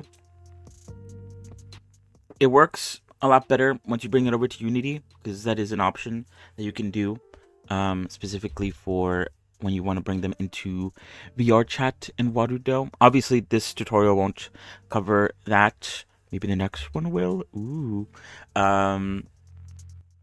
But yeah, just again, things to be mindful of, future stuff, knowing what you can do outside of Blender. Not everything transfers over nicely. But yeah, just knowing what you can do, very helpful.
I think this is where I decided to separate the bangs from the rest of the hair. Obviously, I'm trying to conserve uh, the amount of twigs that I'm using, and for the most part, the sort of top of the head for the ponytail and long-haired version were pretty much the same.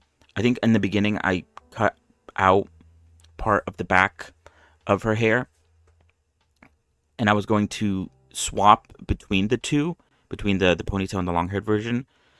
Um, but I think it was better to just cut out the bangs, especially for this, for making the hat. I planned on having two different sets of bangs, the normal bangs that she normally has, and then in this reference here for the winter outfit, they're kind of more like pressed flat on her face. And so yeah, that's what I ended up having. I actually ended up combining the bangs with the hat because, duh, the only reason she would have these bangs, these like more flatter bangs, would be when she has the hat on. So that makes sense.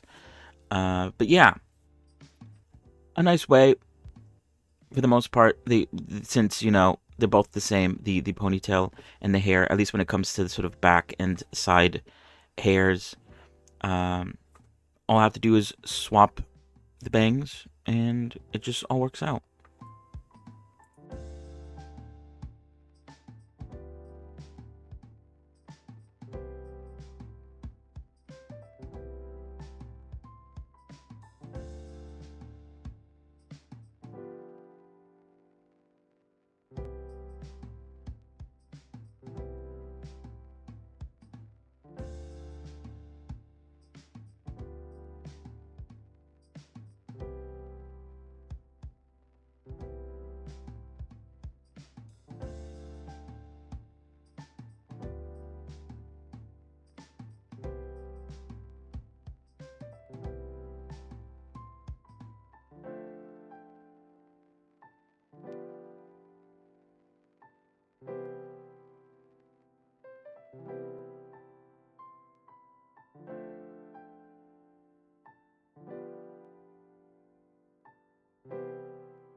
But yeah, two things that I feel like I've learned and I'm trying to sort of, keep remembering, keep telling myself. Number one, just do something is, I guess, the basics of it. A lot of the time, I personally get stuck on, I guess, wanting to make everything perfect the first time. And that kind of paralyzes me from actually doing anything or experimenting at all. I think this is the best example. At least start off with some sort of like basic outline for what you want to do. Do it. You can make it look nice later. I've said that before, I think. Um, but yeah, it's something. I mean, I know it sounds simple, but it's something that I tend to forget sometimes. And it's definitely, the fact that I try to make everything look perfect the first time around doesn't help with that. The second thing is it's okay to leave and come back to the stuff you're working on. I mean, I basically do that all the time when it comes to going on to the next stream, ending stream, picking it back up the next stream, because I don't know if I mentioned this, but I only work on Revy and all the characters I work on stream. I only work on them on stream. I don't work on them off stream. That is something that I plan on changing, because as you can see, this model, I was still working on it in December, and now it's at least from when I'm recording this, it's like May, end of May. But yeah, it's okay to leave and come back to it. Get a fresh perspective. Even just like going to do something else. I was working on the jacket before I started working on the hat and this sort of bang hair.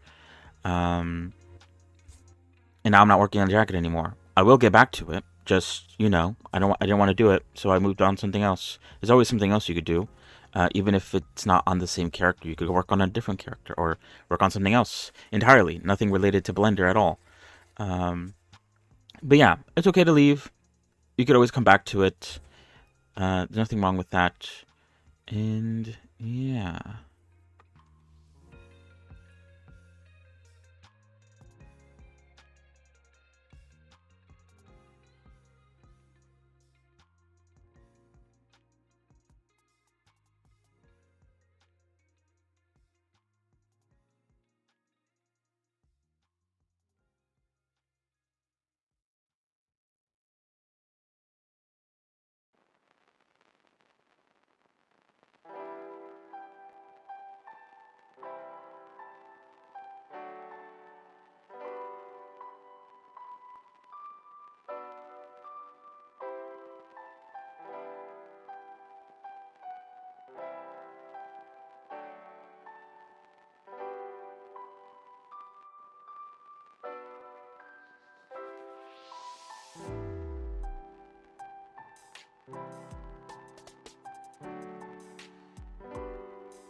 Now, for the jacket, the sort of collar and areas near the hands, it is supposed to be some sort of fluff. I don't know if it's similar to the shorts, but because I knew the shorts were going to take up a lot of trigs anyway, I decided to do something very simple, just like some sort of blob, and I was gonna texture it to hopefully make it look a bit more fluffy, at least compared to the rest of the jacket. But yeah.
So at this point, I'm pretty much done with the modeling process. Yay! It's probably, at least for me, the longest process of the entire workflow. So now I'm starting to make some seams, especially in areas that I know are going to get cut off. The foot, there's a reason why I didn't make it so detailed, is always in the shoe. So the foot is gone. We don't need it. It's just extra geometry. I usually have a specific way I like to cut the body, or I like to seam the body for UV unwrapping. The legs are separate. The arms are also separate. The hands. Oh, I'm doing the nails for the hands. I forgot to do the nails. Even though she doesn't have any sort of extra detail with her nails. It's not like they're painted or anything. But usually I like to give them nails. I think it just adds to the hand.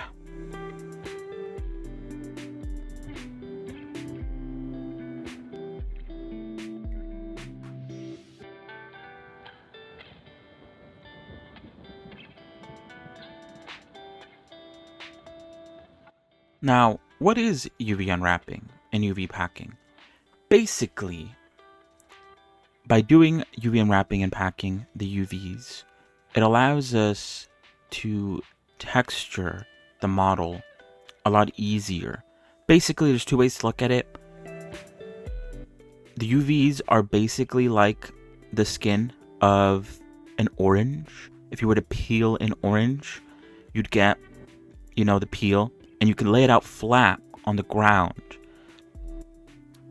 And that's basically what we're going to do. We're going to flatten out the UVs, and it allows us to sort of draw on them instead of drawing on the sort of 3D mesh.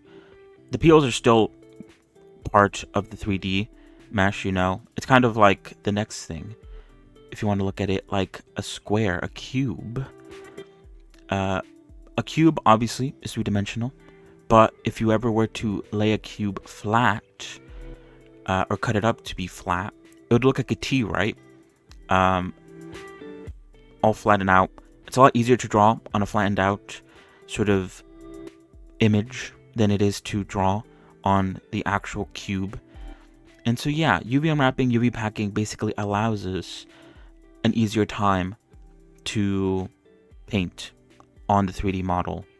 And yeah, and depending on how you pack the UVs will depend on the resolution of your paint.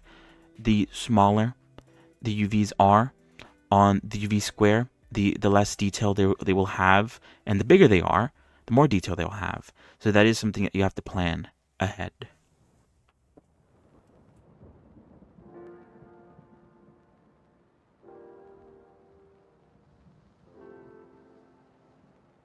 Right, for real. Now, with the nails done, we're finally done with modeling for the most part, I think.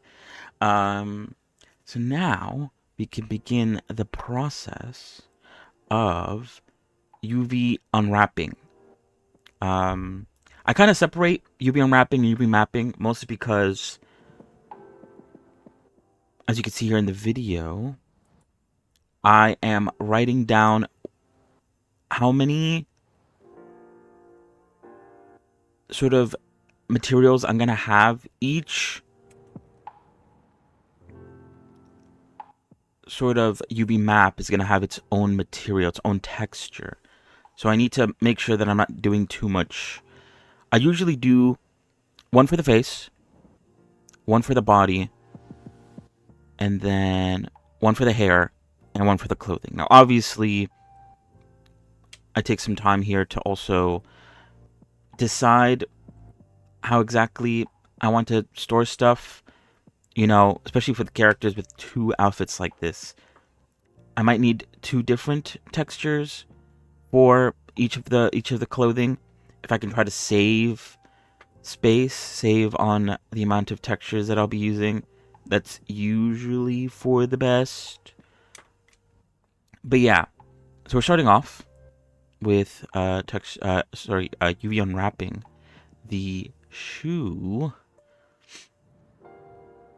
I kind of like same with modeling. I work my way up from the clothing, starting with the shoes, all the way up to the highest clothing available. This is actually where I start adding sort of creases and stuff. I was going to add them when I was first modeling them out, but because the creases, you know, I'm cutting into pre-existing UVs, adding creases doesn't really break the UVs that much. So you can UV unwrap and then add the seams and you'll be fine. And this is not only for the shoes. I'm also going to be doing this for the rest of the rest of clothing. The shorts, the shirts, the winter outfit as well is going to get some creases all randomly. The creases are slightly inspired by the way Deadlock characters sort of look. It's not exactly the same, but this is the first time I actually tried to sort of integrate creases within the geometry, and I think it looks pretty nice.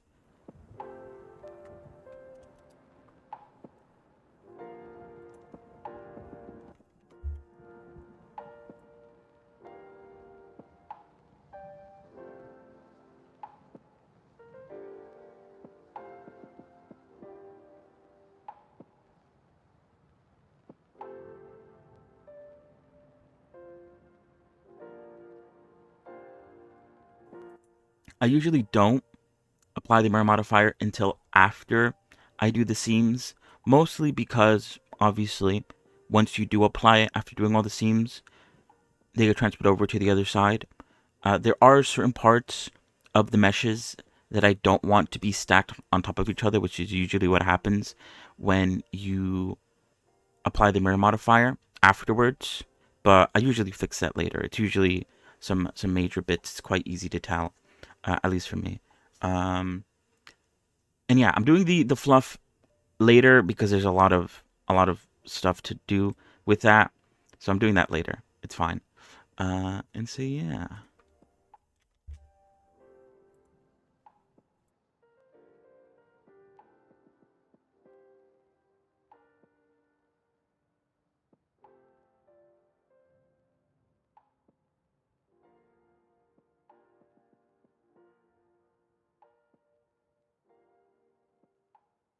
As you can see, I kind of just put seams in areas, constantly updating the unwrap over and over again until I get all the bits seamed out and everything is like fairly looks, you know, spaced out. There isn't anything that looks weird, any overlapping UVs, nothing like that.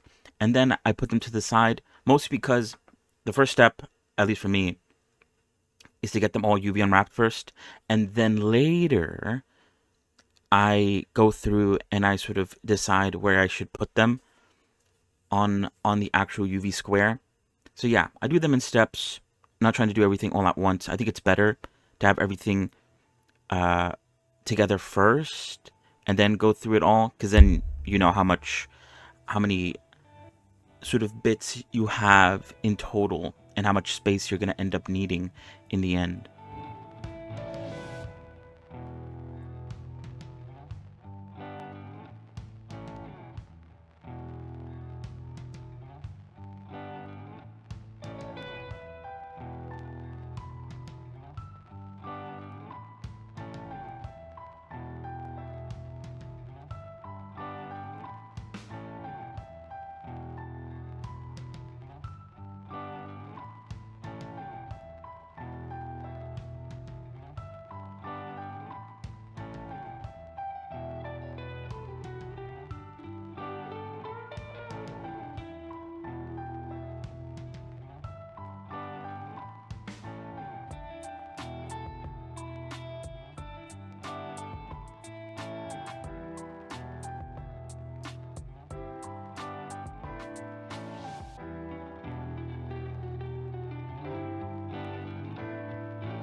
But yeah, when it comes to seaming, I'm not super duper like savvy on the do's and don'ts. I know that you usually want to keep your seams in areas that won't be seen all that often. So like on the inside of the arms, the inside of the legs, on the sides. You usually don't want to cut right in the middle of an area that's going to be seen a lot.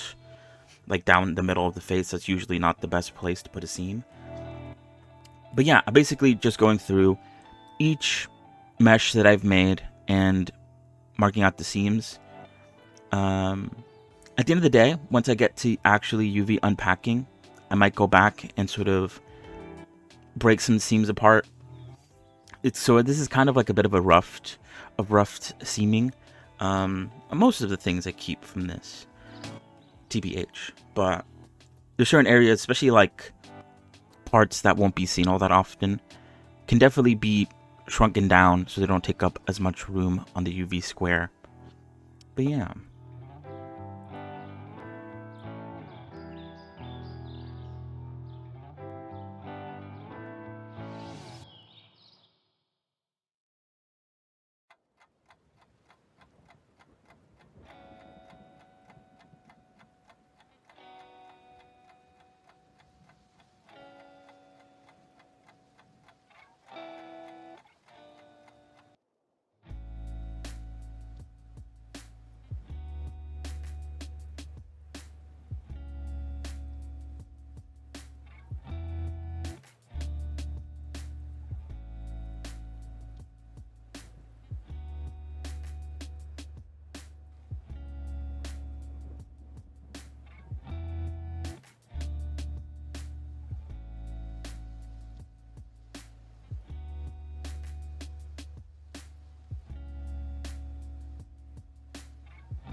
I honestly don't have a good explanation for where I put the creases. A lot of it has to do with where it's shown in the reference images that I do have.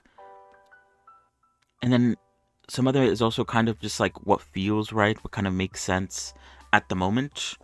And at the end of the day, that's kind of how I operate, at least when it comes to the creases. If it looks good, then it should work right. Maybe. I don't know.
Now, when it comes to seaming out the hair, I usually cut the front away from the sort of back and sides of the hair. Mostly because the front of the hair, the part that is actually visible, is usually what requires a lot more space, a lot more room in the UV square for texturing purposes. And the back stuff, the part that faces towards her face and is most of the time hidden, is usually one color, and so it doesn't need that much room for detail.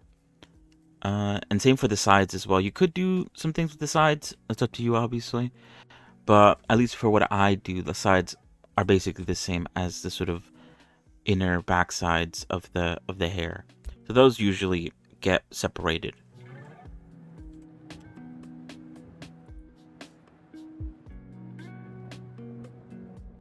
Alright, now we get started with the actual UV packing. Now for the face, I pretty much have like a system down, so I don't really have to like organize it based on if it needs a lot of room. Obviously, as I mentioned at the beginning of the video, I use an add-on called Mio 3 UV. That's sort of what I use mostly when it comes to UV wrapping, unpacking, and all that. There's a lot of add-ons like it. This one's just the one that I prefer. But yeah, I like to line up the face down the center, so that there's some like mirroring going on that you could use. But yeah, usually when it comes to like organizing where the sort of sizes of UVs and what they should be, on the left side of the UV square are the things that I think should be the smallest. On the top are the things that I should... Oh, what am I saying? The things that I think should be medium-sized, or should take up, like, kind of medium. They should be bigger than the small one, basically. The small side, the one on the left, can basically be minuscule. Very, very small. One color, doesn't need a lot of room. And then the UVs that I put on the right side are usually the ones that I know will need a lot of detail. Most of the hair needs to be quite big because it also needs a lot of detail. So when it comes to hair, usually the back sides, like I said before, with the seams, they can be made quite small, because at least the way I do it, I make it all one color, one like darker color than the regular hair color, and then everything else on top. The parts you actually do see have to be quite a bit bigger. Sometimes some models utilize multiple hair textures, especially if there's a lot of hair to work with. But with this, I only used one. I usually try to stick with one. Now, another thing that you can do when it comes to UV packing is you could stack certain UVs on top of each other. This is to save room on the UV square. If you know that two UVs are going to have the exact same texture, or they're going to be the exact same color, and you could sort of stack them on top of each other to save room, then it's usually a good idea to do it.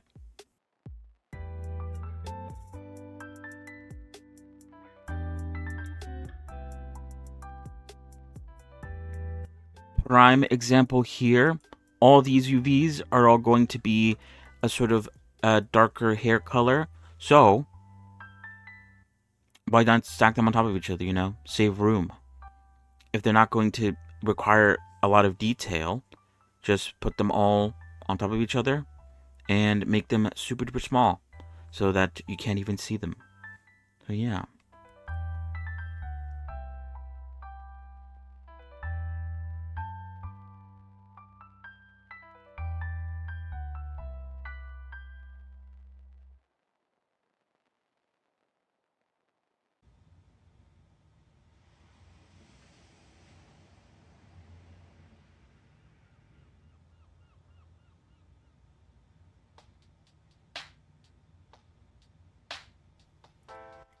And just like that, we are done with the face and hair texture. Now, for the body, I do like to apply the mirror modifier because I think it's better to have the body not mirrored and not have the UV stacked on top of each other. I am removing the parts that won't be visible and won't be needed and will be deleted at some point. Not yet, because I usually like to white paint the body first before I remove anything. But yeah, if it's not needed, then it doesn't have to be on the UV square either. So I usually take these parts off to save room on the UV square. But yeah, most of the body needs to be quite big. Needs to take up a lot of space. So yeah, also overlay change. Winter's over.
because I plan on keeping the glove on her 24/7, the majority of the hand can go. All I really need is the fingers that are visible for texturing. Just more cutting out stuff that isn't needed.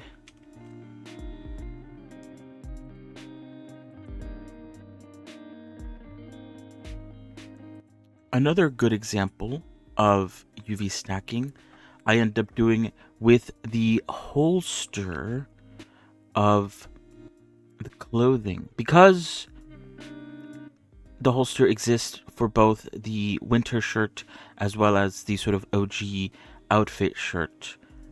Instead of having both of those UVs separate and having to texture it twice, I end up stacking both of the UVs on top of each other. So I only have to texture it once, and I only have to have it in one texture image. So it saves space, it saves time technically, since I don't have to texture it twice. I just have to do it once, and yeah.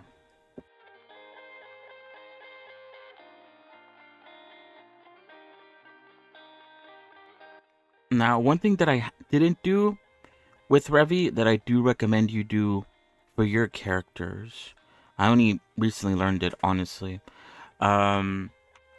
is to have different UVs for different parts of your character.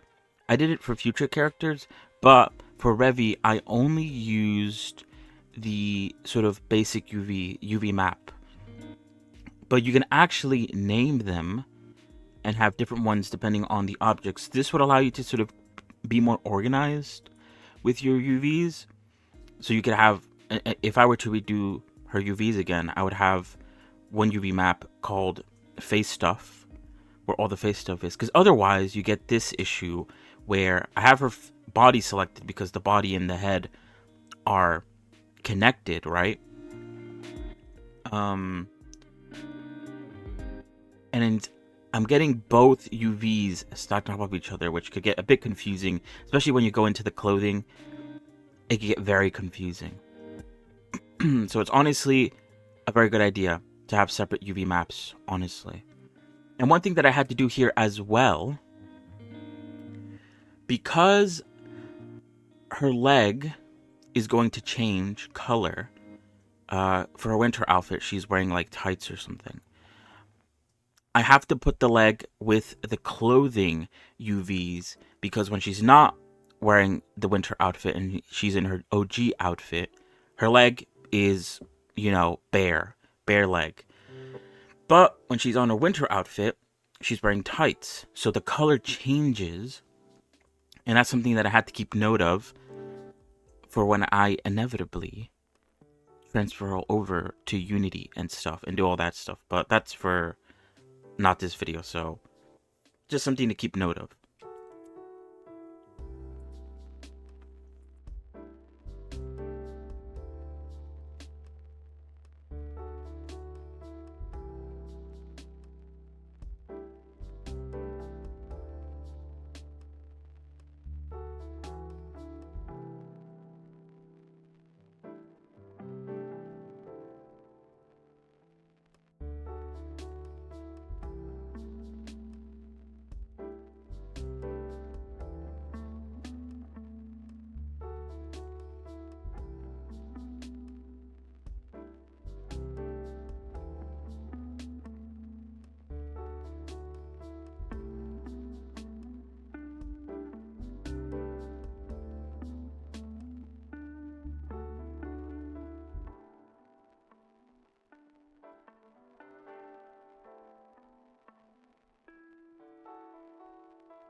Now, if you do want to overlay the UVs on top of each other without just throwing them on randomly, so that you can actually have the same texture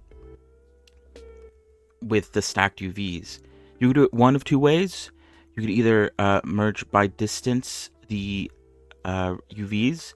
You might have to change the merge distance, since if the UVs are quite small and very close to each other, they might, snap together in one, which could be bad, and you have to like fix that. Another way you could do it is by using the snapping, the little magnet, and snap via vertices. That's what I'm doing here. I'm snapping the vertices to each other. And yeah, again, this is so that I can draw it once and I don't have to draw it twice, simplifying my work, making things a little bit faster.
Texturing time! Yay!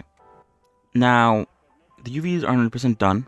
As I said, there's certain changes that I might make to them as I get into the texturing, but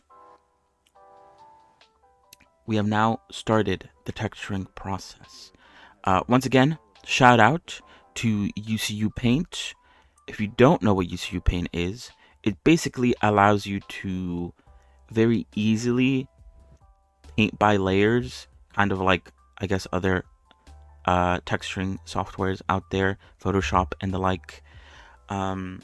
You could set up what UCU Paint does via the shader nodes, but honestly, it just makes it a whole lot easier. So I prefer it. But usually, I like to start off with a base color on everything, get everything colored first, and then worry about adding extra detail where I need it.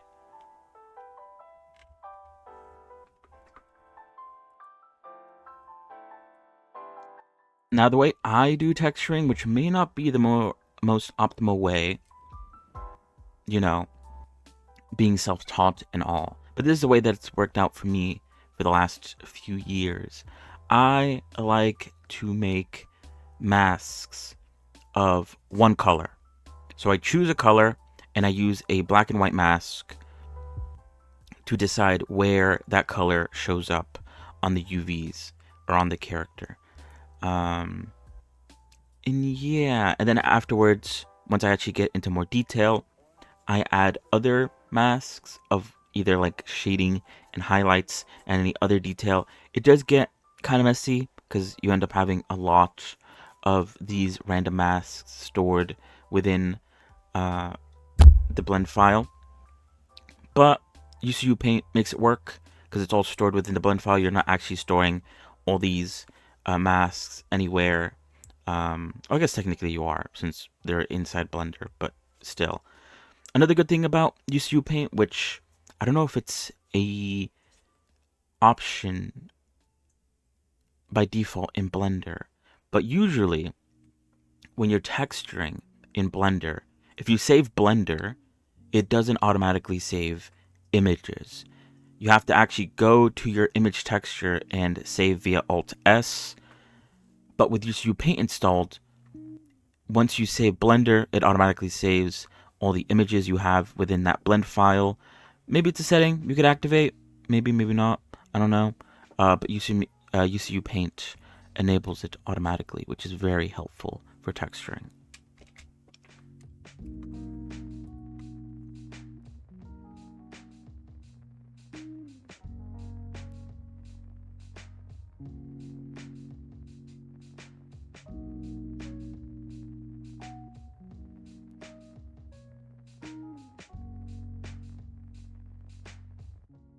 Prime example of what I said earlier where UVs are subject to change. I believe this is exactly when I realized that I'm going to have to include the leg UVs into both the UV that I have for her basic outfit and the UV that I have for her winter outfit. Because obviously, as I said before, when she's wearing her basic outfit, her legs are, you know, bare. Totally like skin showing and all that. But when she's wearing her winter outfit, she's wearing tights or something. And so, if I want to be able to change that in the future, once I bring it over to Unity, I'm going to have it be in separate textures.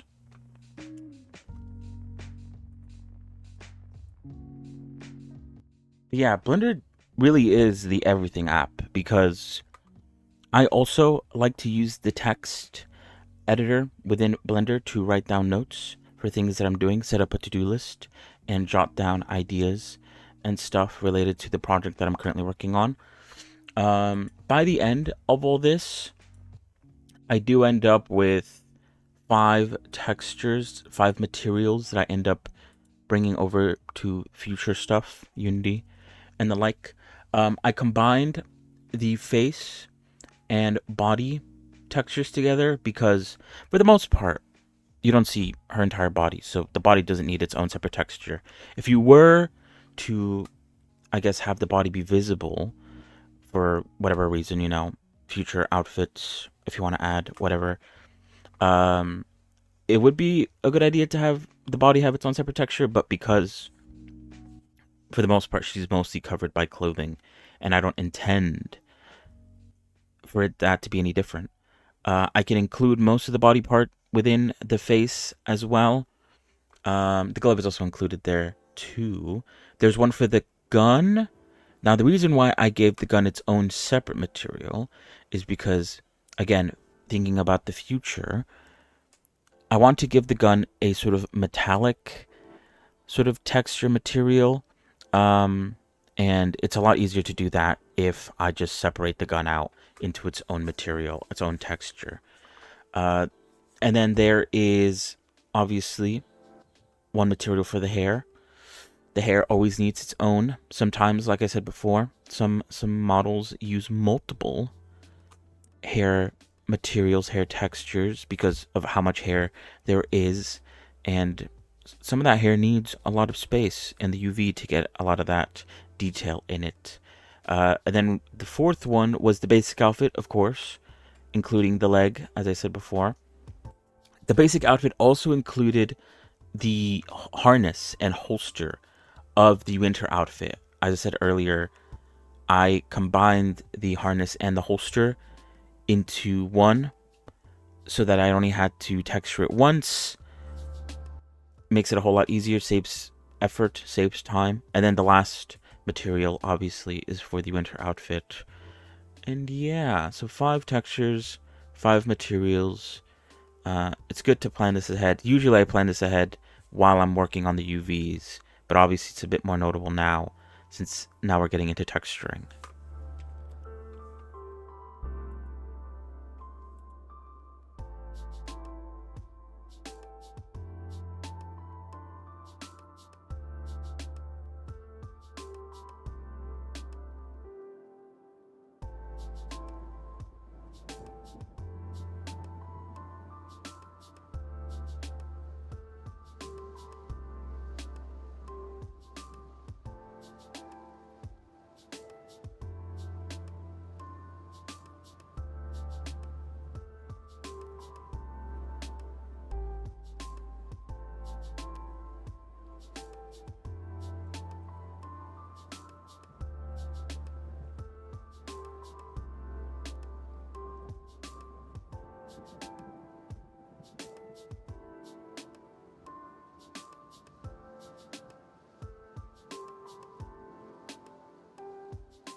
Now, one of the benefits of using this mask method that I like to use is that because the masks are black and white, the color can be changed to anything you want it to be. So, in case, for here instance, the skirt I paint white, because by default, when you make these masks, they start off as white.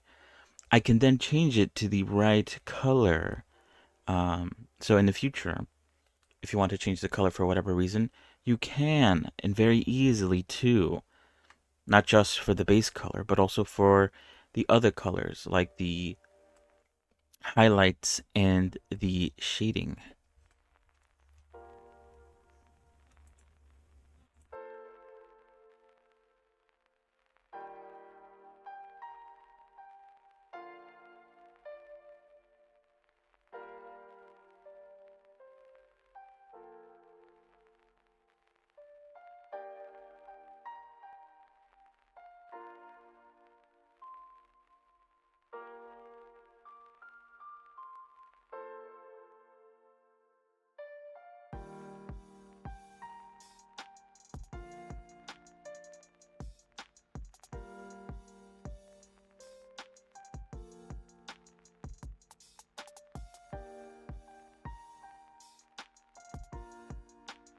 Now for the eye, some of the detail I do draw onto the eye, but for things like these sort of eye highlights, the pupils, and some other miscellaneous details, I do like to model them on via some like flat planes to just sit on top of it.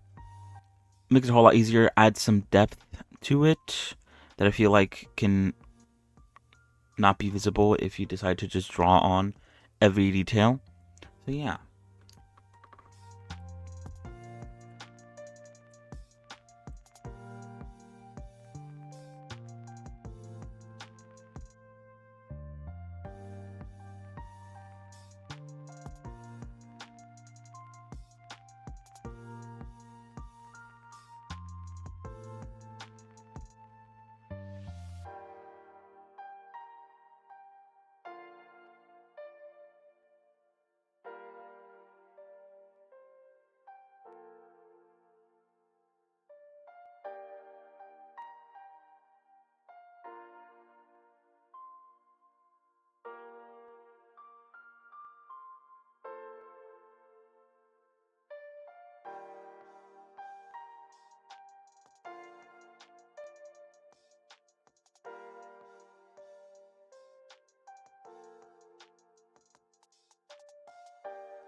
Don't forget that texturing is pretty good for replacing geometry sometimes.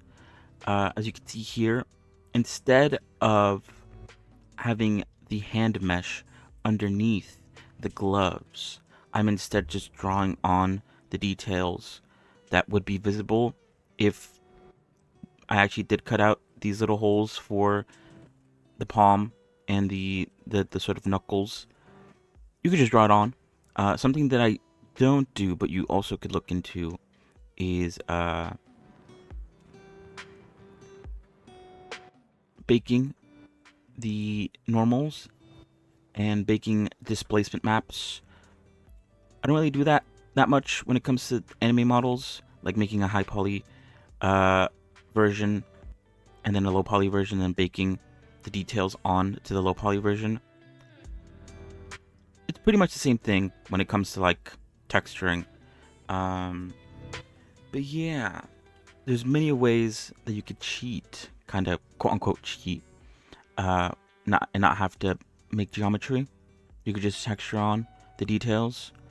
So yeah.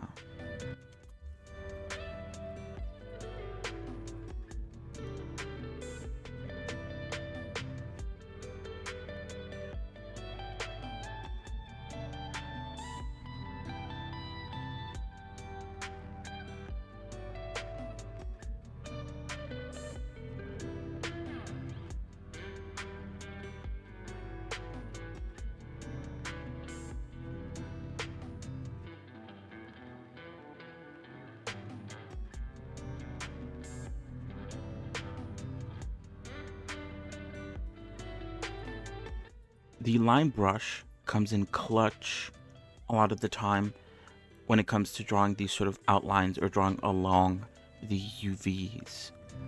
If you hold Alt with the line brush, it also makes it completely straight in the sort of X and Y axis.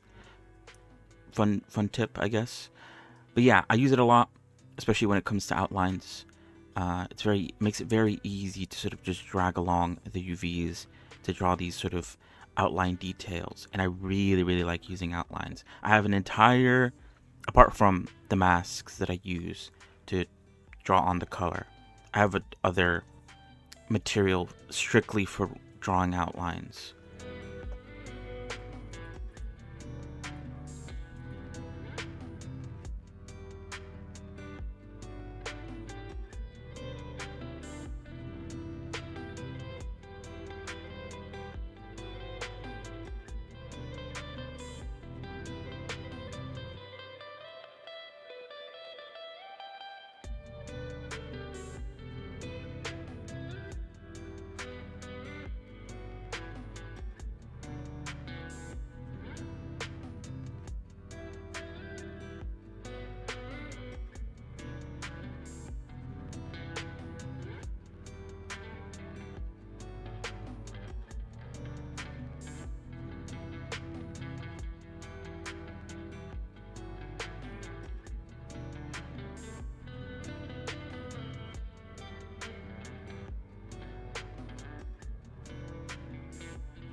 Now, flattening the UVs for the mouth like this and making them sort of straight makes it a whole lot easier to texture the mouth, the inner mouth, and the lips.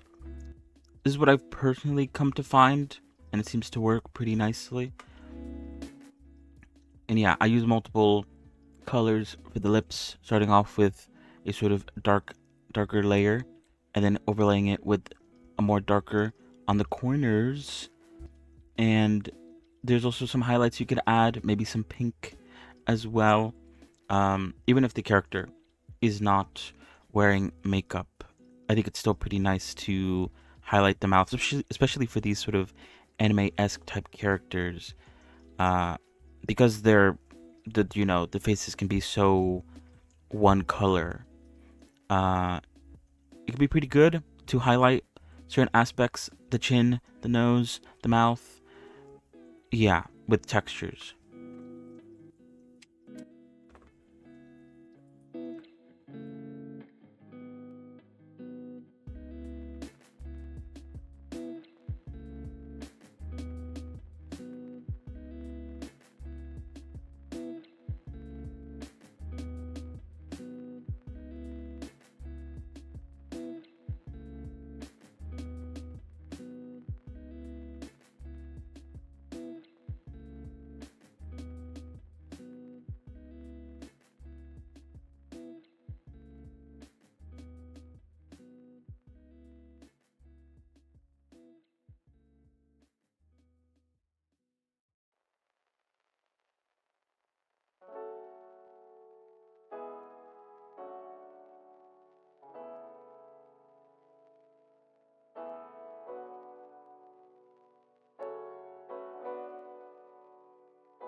Now, apart from the outline texture that I also like to add, I also like to add a alpha texture for areas such as this.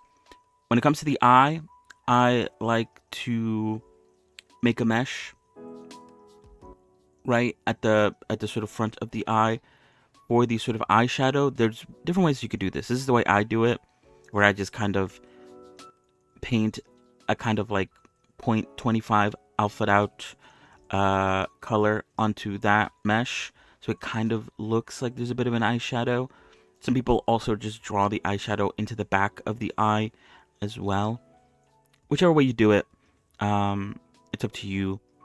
There might be a little bit more work to do if you do it my way, when it comes to shape keys in the future, but it looks pretty good. And yeah, the sort of alpha texture can be used for many things.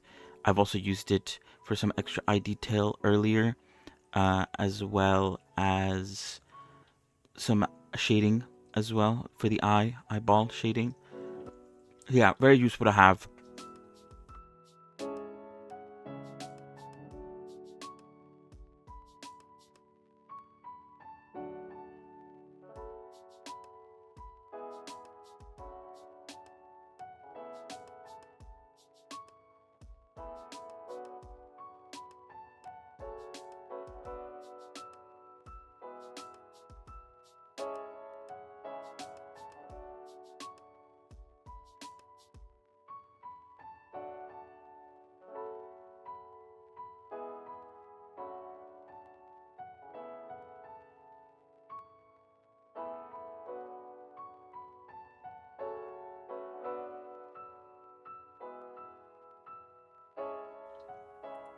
Now, to add a little bit of color to the knee here, I do utilize a set of brushes, specifically the CR Basic Brush Pack for Blender Texture Painting by Craft Reaper.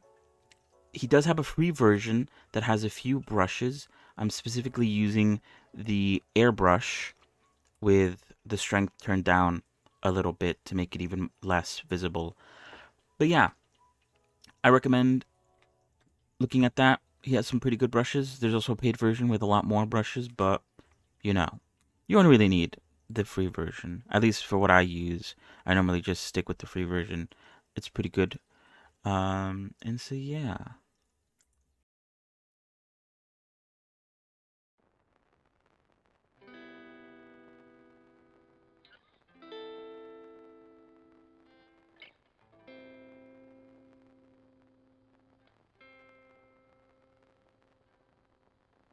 Oof.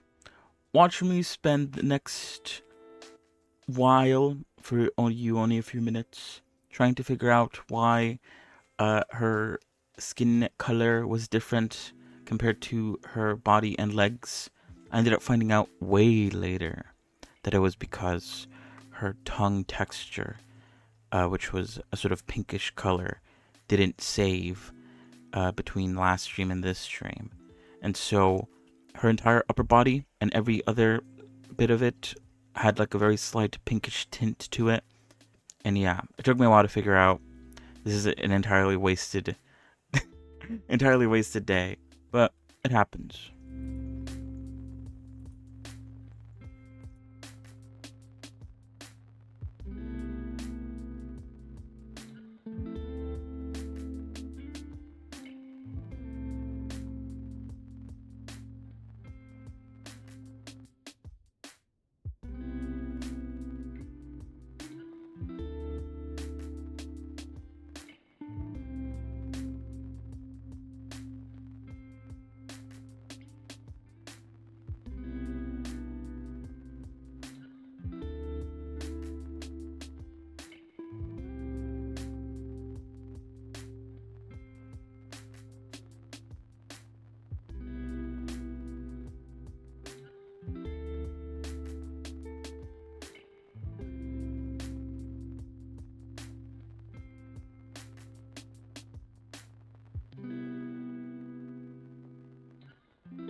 to make the tattoo for Revy, instead of trying to draw it on by hand, which I have done in the past with Medusa from Soul Eater, I instead decided to take the reference. Luckily, it was a reference of her tattoo already, and I ran it through the shader editor. I inverted the color, so that instead of the tattoo being black, it would instead be white, which allows it to be used as a mask, regular mask stuff.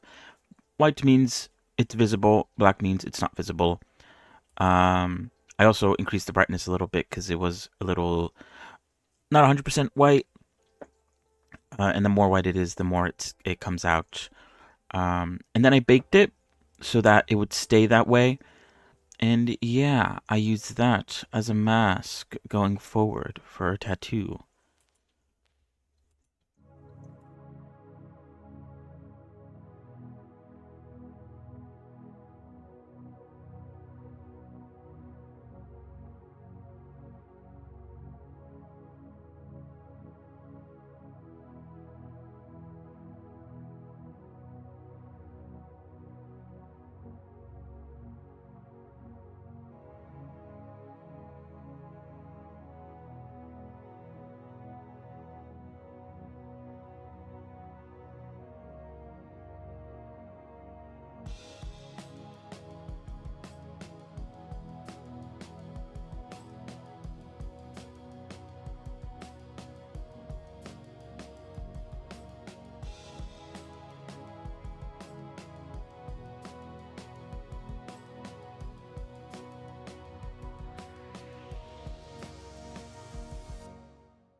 Now, the first idea I had to put the tattoo onto her arm was to use the mask I just created as a stencil. The issue with this is because the tattoo is so big and it's part of multiple different UVs, part of the arm, part of the sort of chest, neck area, back as well. Because it occupied so much space, it was very hard to get the right sort of, or keep a consistent size as I drew on the stencil. I honestly, later on, I ended up just creating a new UV map and just enlarging her arm area to place the tattoo there. Way easier method. The stencil method, I realize now, is probably better suited for smaller areas, smaller stencils, not really for such a big tattoo. But yeah, learning.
This is also where I realized that because one side had a tattoo and the other side didn't, I couldn't stack the arms on top of each other to simplify the texturing process.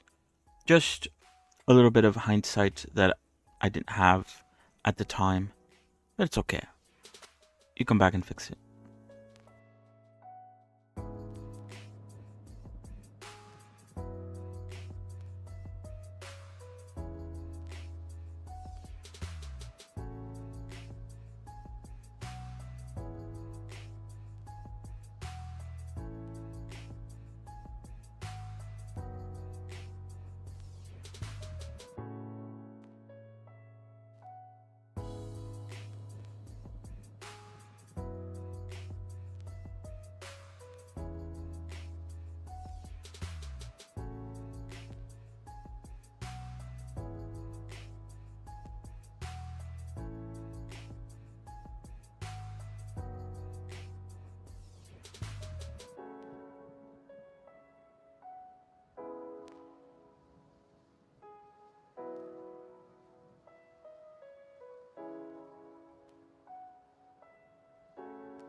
if you do ever get into the situation where I'm at right now, where you did have to move the UVs, but you still want to be able to have the same texture on both sides, as long as the meshes are mirrored and they're the same on both sides, you could just do that by enabling X symmetry.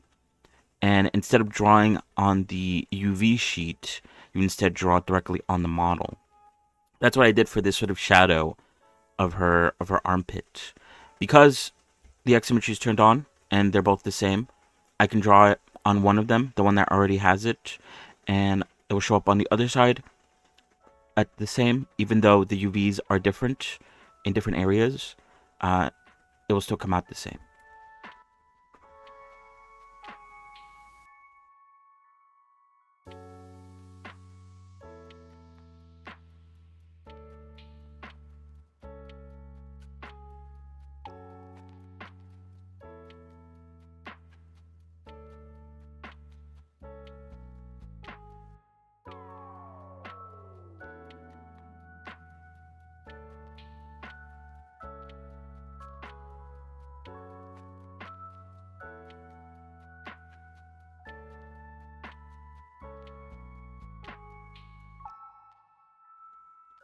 Another example of using an alpha image to draw on details, instead of drawing on this sort of like hair bits at the front of her forehead with geometry, I'm instead just drawing them on. Saves trig count, saves having to deal with messy topology, trying to connect all these like little strands back into the hair.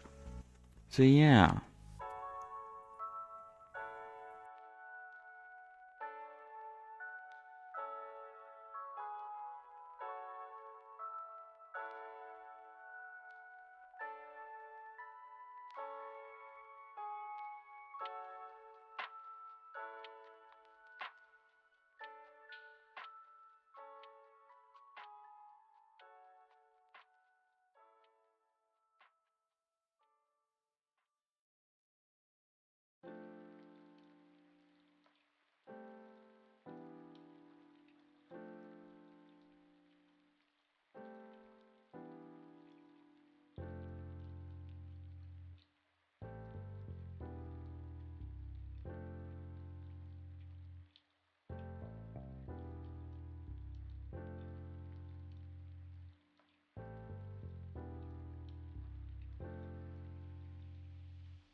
just FYI, I do not come from a artistic background in the sense that I was never a 2D artist. I got into 3D kind of as a sort of like impulsive thought that I had at the time. I was like, maybe I should try 3D. So yeah, my texturing might not be the best of the best. There's definitely ways I can improve upon when it comes to the way I texture stuff. But yeah, so if things look weird with the shading, I just try my best, throw things at the wall and see what sticks, what looks good to me. I was not a 2D artist.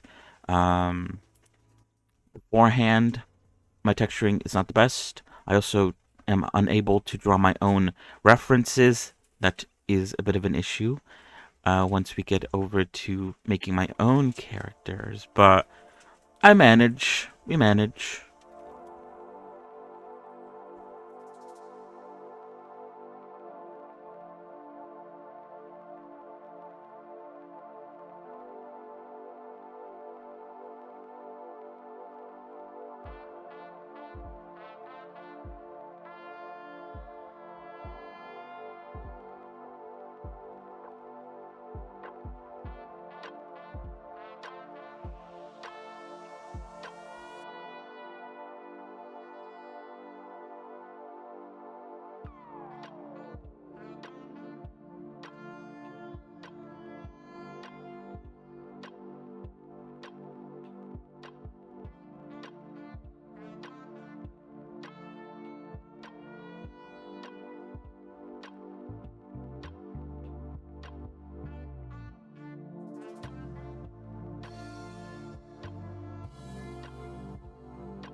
My plan here was to try to hide some words or some sort of phrasing within the highlights of her hair. I've seen it be done before in some cases, but I ended up not going for it because the highlights are too big.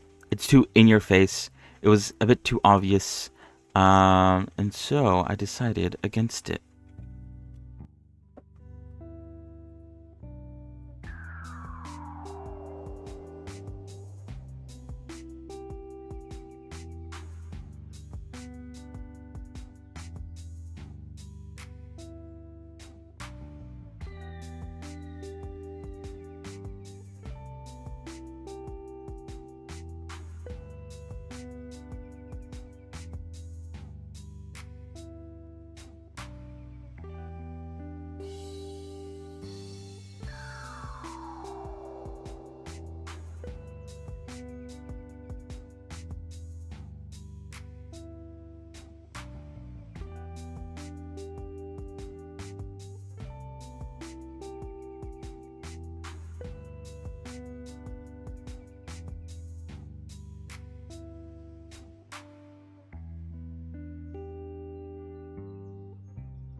As you can see here, this is a sort of method that I found out while making Revy. When it comes to making these sort of more complex shapes, um, it's kind of nice to just make a big blob on the character itself and then just sort of cut things out using some sort of erase brush. Uh, it allows you to be a bit more experimental, a bit more free. I don't have to worry too much about getting everything perfect because at the end of the day, it's all kind of like a sketch. So yeah, it helps speed things up. It definitely helped a lot during this process. But yeah, I recommend this as someone who's not really a 2D artist. This worked for me.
This is a start of a very long texturing process.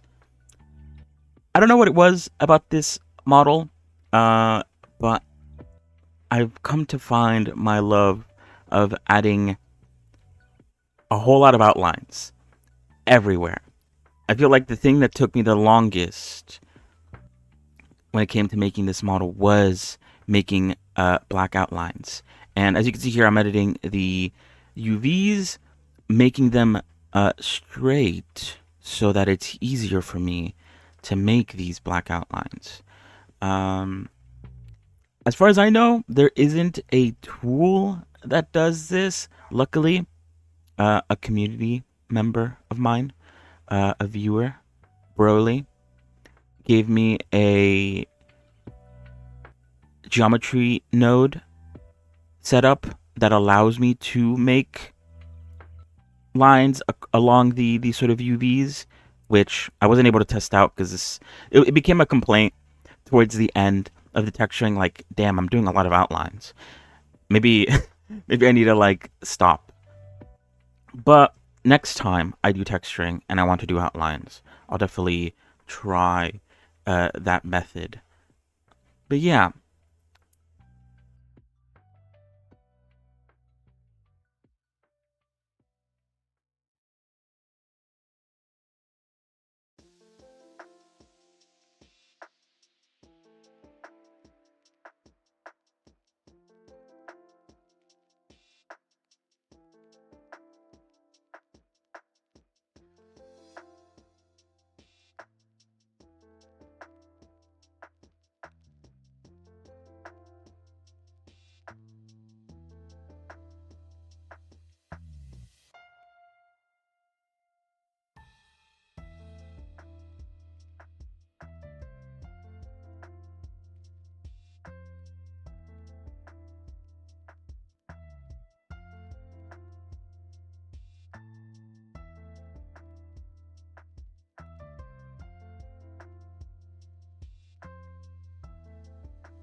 another example of UV manipulation here.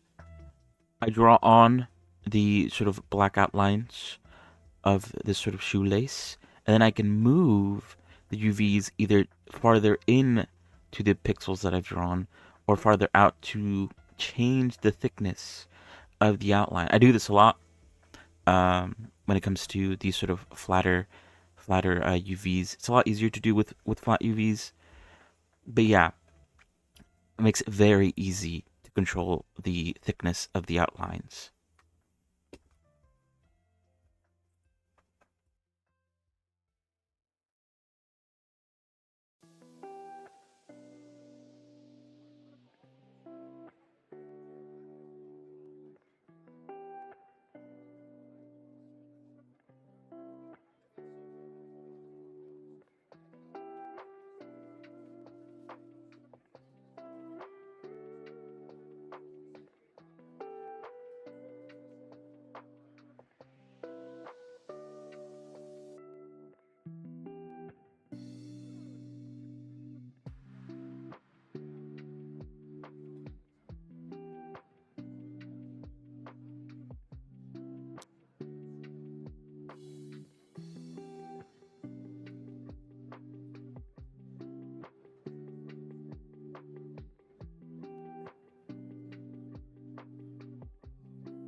But as you can see here, I like to draw my shadows onto my meshes.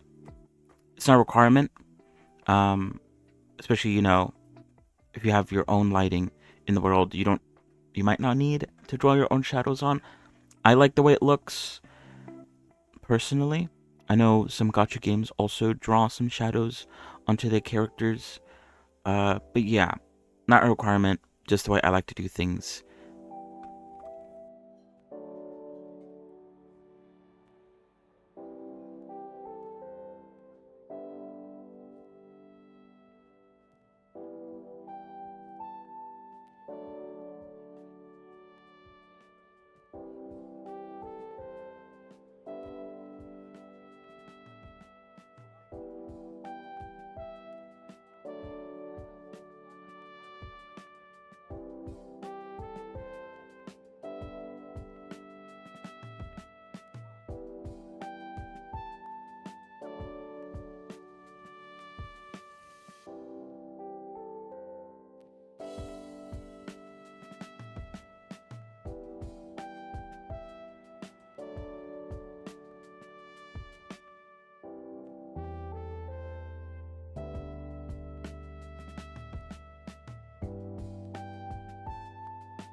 there is bound to be pixelation.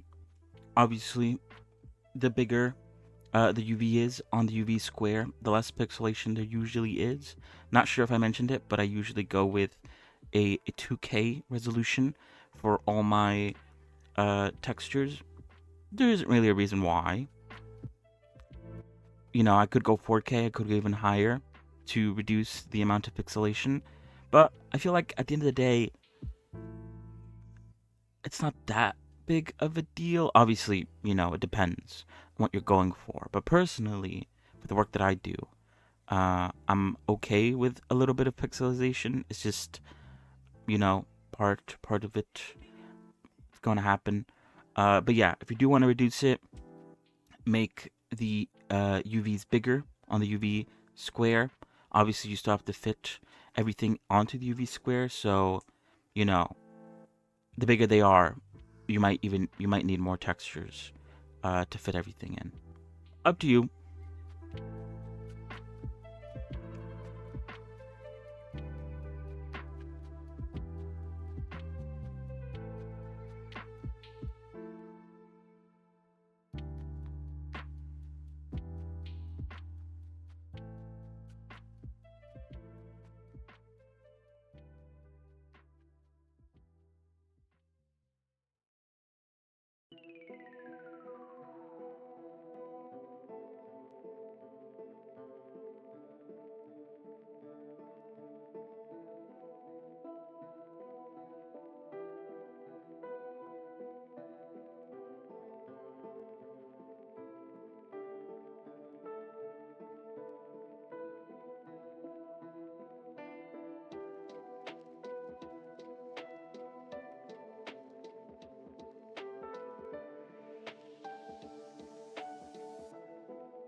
Now, the way these little like circle bits on the belt, the way they came out was actually pretty good on my part, not to toot my own horn, but another way I could have done it, which I saw from someone else's model of Revy, which I do occasionally look at. I try not to because the influence, but the other person that made the Revy model used planes, transparent planes, where they just drew on the details instead of just drawing on the circles straight onto the belt. There was a plane hovering just above the belt with the detailed circles on them. Both work, whichever way you want to do it. The circles I think I used a Minecraft circle generator because that's probably the best way to get a circle out of blocks. But yeah, pretty good.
I personally like drawing on the shadows, like here with the holsters. It's usually fine as long as the shadows you're drawing on aren't going to be moved or removed in any way. Otherwise, it's probably best not to hand draw on the shadows.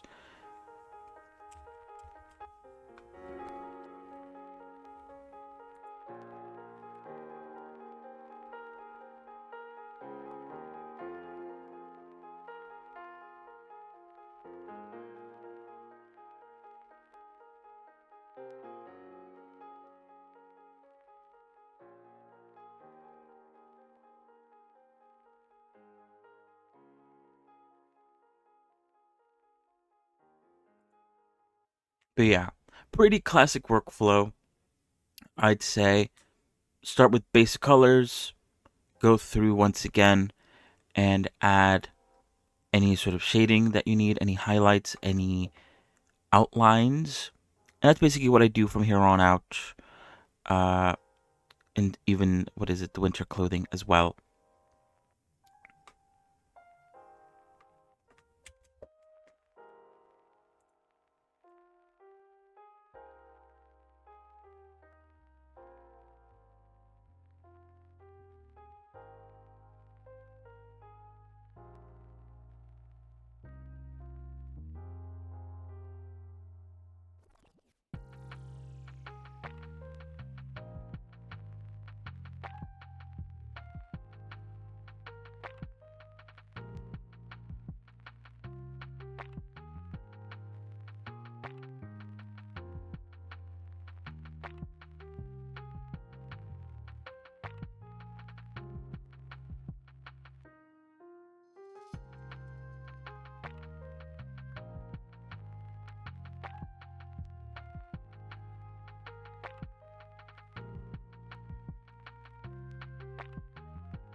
there's a lot of UV shenanigans you can pull when it comes to texturing, like what I'm doing here, turning a sort of circle into a square, and also stacking them on top of each other to simplify the texturing process.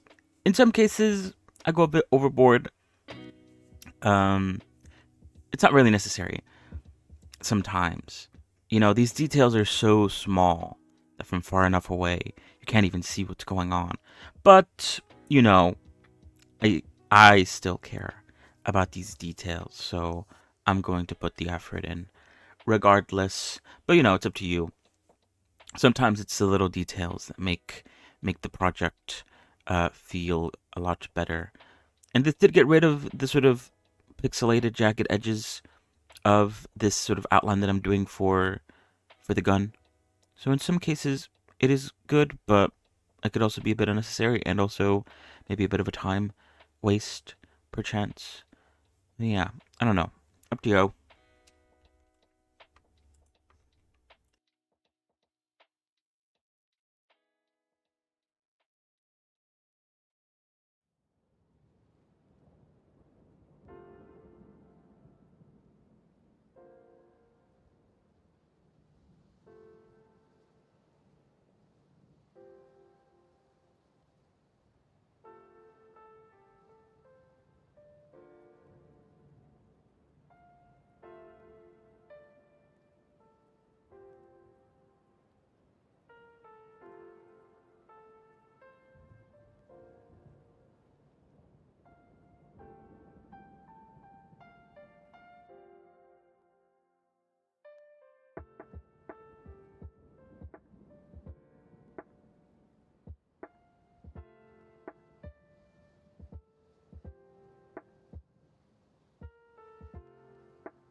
Now, there is a bit of an issue when it comes to drawing these details that don't explicitly follow the topology. When you draw on the 3D model itself and you zoom in and you zoom out, the size of the brush changes depending on your zoom level or whatever, which makes it really hard to keep a consistent brush. Now, you could paint it on in the UV, but obviously there's issues with the UV where some things might be stretched, so it might be difficult to also make the drawing look exactly like how it does in the reference. There is an add-on that does keep the sort of 3D view. It keeps the brush consistent. I don't have that add-on because it is a paid add-on. But if you are having this similar issue, an add-on like that does exist.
because I don't have a mirror modifier for the shoe, whatever I draw on one side isn't transferring over to the other side. So I am using a stencil to try to help with that by just like getting a sense when flipping it. And yeah, so far it seems to work. There is a way to overlay an image on top of it to use as a reference. Sadly, it is a add-on, and an add-on I don't have because it was paid. But if you do have the money, add-ons exist out there. I just don't have any paid add-ons. Starting out, I didn't want any paid add-ons because, you never know if you're gonna stick with this at the beginning, and so you don't want to. I didn't want to fork any money on a potential hobby that I wasn't going to stick with per chance. Obviously, it's been 2 years now, so I have stuck with it. Or 3 years now, maybe. Um, but yeah, it also helps with teaching. If I do in the future plan on doing something like that, not having a paid add-on means that there's less of a bar of entry for what I'm doing. All the add-ons I use are free, I mentioned at the beginning. So yeah.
apart from being refreshed after every stream, coming back after every stream with a new mindset, I also bounce around a whole lot between different tasks of the modeling process.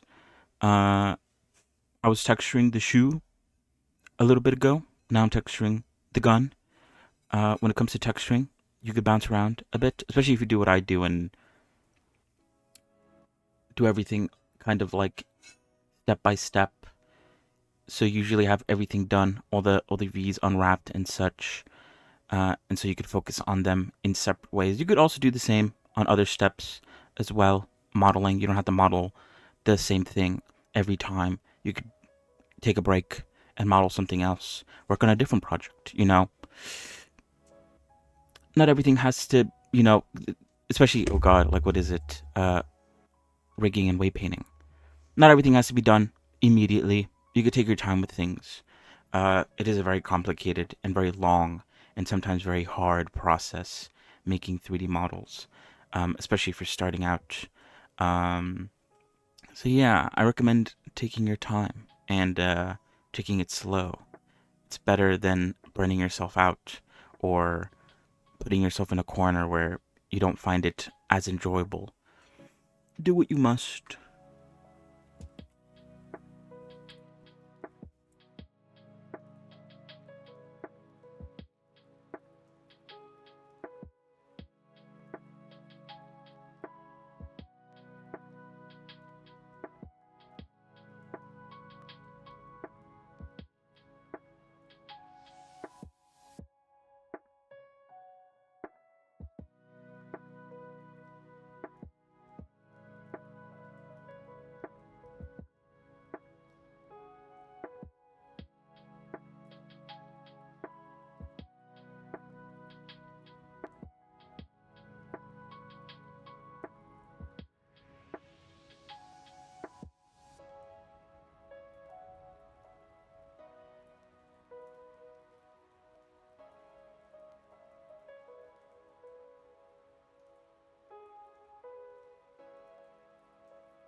Now, for the side details, similar to what I did with the tattoo, I am making a black and white mask for the letters, the words, sword cutlass.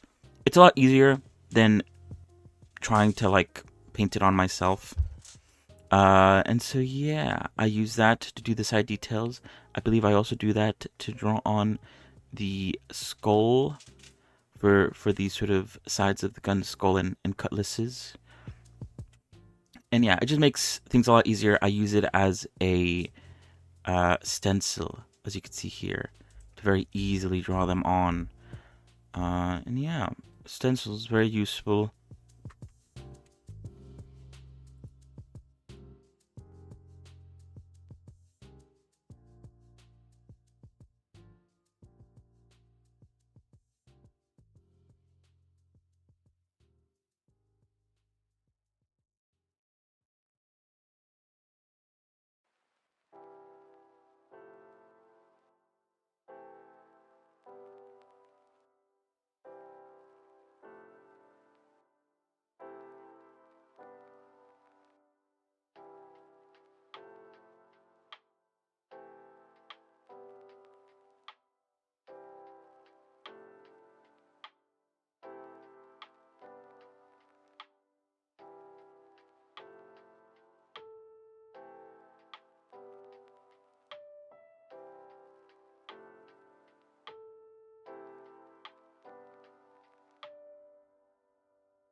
Yeah, not much to say at this point. Basically, just rinse and repeat over and over again until you're done. So yeah, there's not much else I can really say at this point. Same old texturing shenanigans. And yeah. Honestly, I enjoy texturing personally. It could be pretty fun, pretty relaxing. Out of all the steps, it's probably the most relaxing step. I kind of like to call it a bit of a coloring book because you are basically just coloring in a character. I wonder if this is how it feels like to like paint a miniature or something like that. I don't know, but yeah, really enjoy texturing. Really fun. And I think that out of all the models I've made so far, this one is probably the best textured model I've done. Although that's how I feel like most of the time. Every new model is better than the last in some way, which I guess is a good thing. But yeah.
Oh, here is me looking at some models from Girls Frontline 2, a gacha game. Now, throughout this video, throughout this process, I did look at a bunch of models off screen, maybe also on screen sometimes. Most of those were cut out. I looked at Deadlock models from new characters. I looked at models from like ZZZ, the Nicole model, as sort of inspiration for the way I ended up doing the fluff on her shorts. I looked at Wuthering Wave models. There's some good resources out there. Most of these models are free to download. They're even offered in certain websites for free to look at. Very useful information. You can learn a lot from these professionally made models.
Now, for the fluff bits on the bottom of the jacket and also for the area around the wrists and around the neck as well, I decided to use a noise texture to give it like a bit of a difference between the whites and the grays and stuff, trying to give it a sort of like woolly look to it. I knew I wasn't going to be able to make this by hand, so I just used a noise texture. And yeah, I think it turned out pretty alright.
From the look of the references, it did kind of look like her jacket had some sort of leathery texture to it.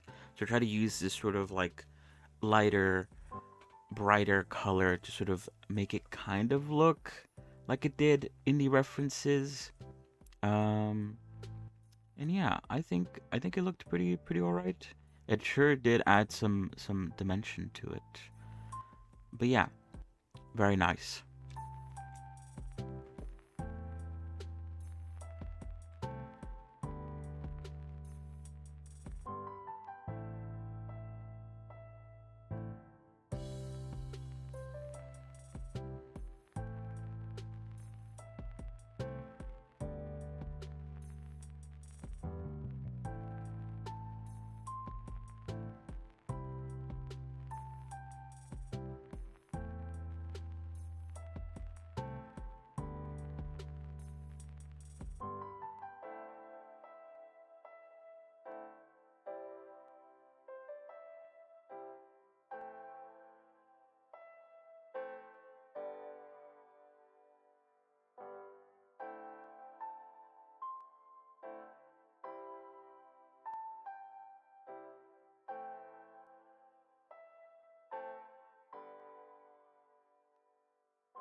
I believe earlier in this clip when I made these sort of outlines on the jacket, I decided that black was too harsh of a color, so I made them a bit of a darker brown.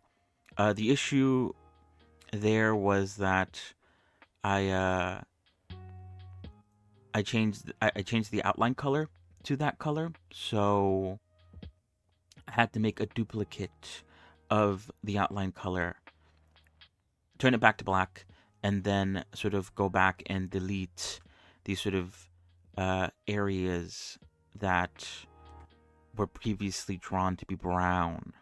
So the black outlines remain black, the brownish outlines remain brown. Pretty simple solution. I just had to duplicate the outline mesh, not the outline mesh, sorry, the outline mask, and just delete the spots that weren't needed.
This is when I had to decide whether or not to commit to drawing on the hair shadows or trying out this other method, similar to what I did with the eye, where I create a sort of mesh with a slightly transparent color to it. I duplicated the back of my bangs here, insetted that duplicated mesh a little bit inward, and then obviously added that sort of transparent color, and it acts basically as a shadow, but obviously it is a mesh, so you can control it and move it and place it however you want. And yeah, it also, unlike drawing on the shadow normally, it does move along. You could also rig it to match the hair, which can be an issue if you decide to draw the shadows on. If the hair moves, the shadows will stay, and that might look a bit weird. But yeah, that's what I decided to do for the bang shadows. I think it came out pretty nice.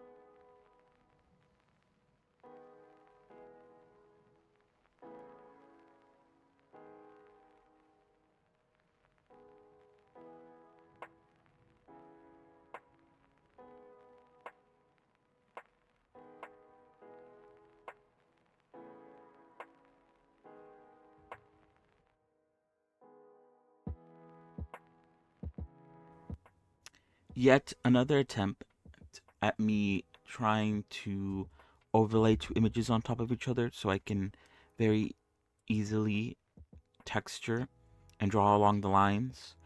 This method worked pretty well. I basically created a plane and in the shader editor just put the image that I wanted to draw onto on the plane, and then I used a reference images with a slightly low opacity, so I could see through it. And then I just drew along the lines this way. I did. I feel like I did mention this, but I did actually end up finding an add-on that allows you to do this within the UV, the UV area. It is a paid one. It doesn't cost that much though. Um, but yeah, this method works too. No need for an add-on if you could just finagle your way to making it work. So yeah.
Here I am using a bump map to add some of these extra little details on the gun.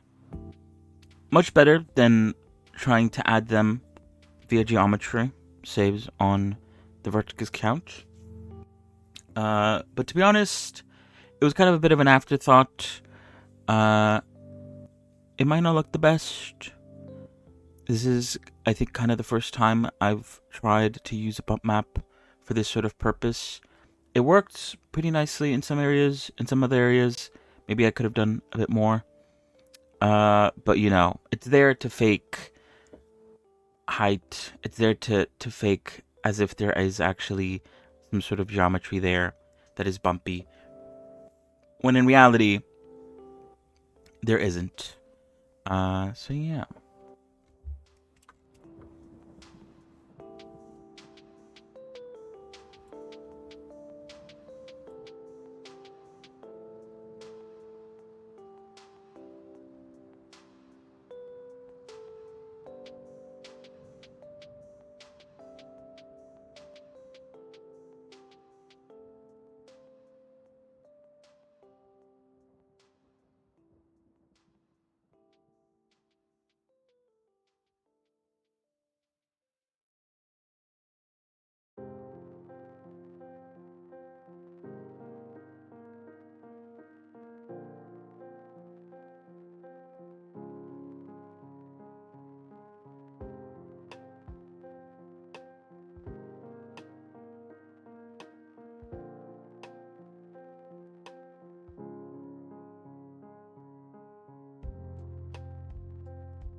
Wow.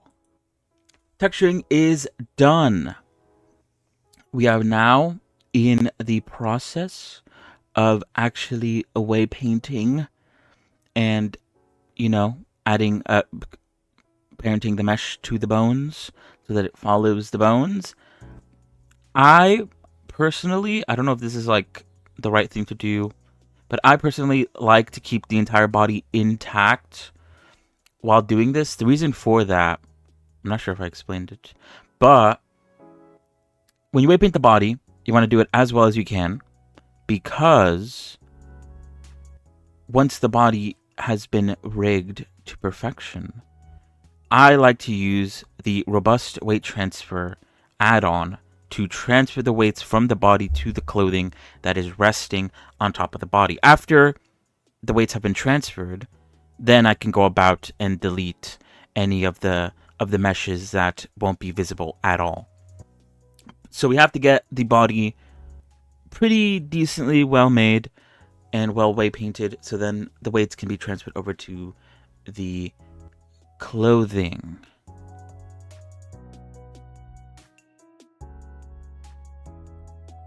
Now, when it comes to weight painting the body, I first start off by just applying automatic weights from the bones to the mesh.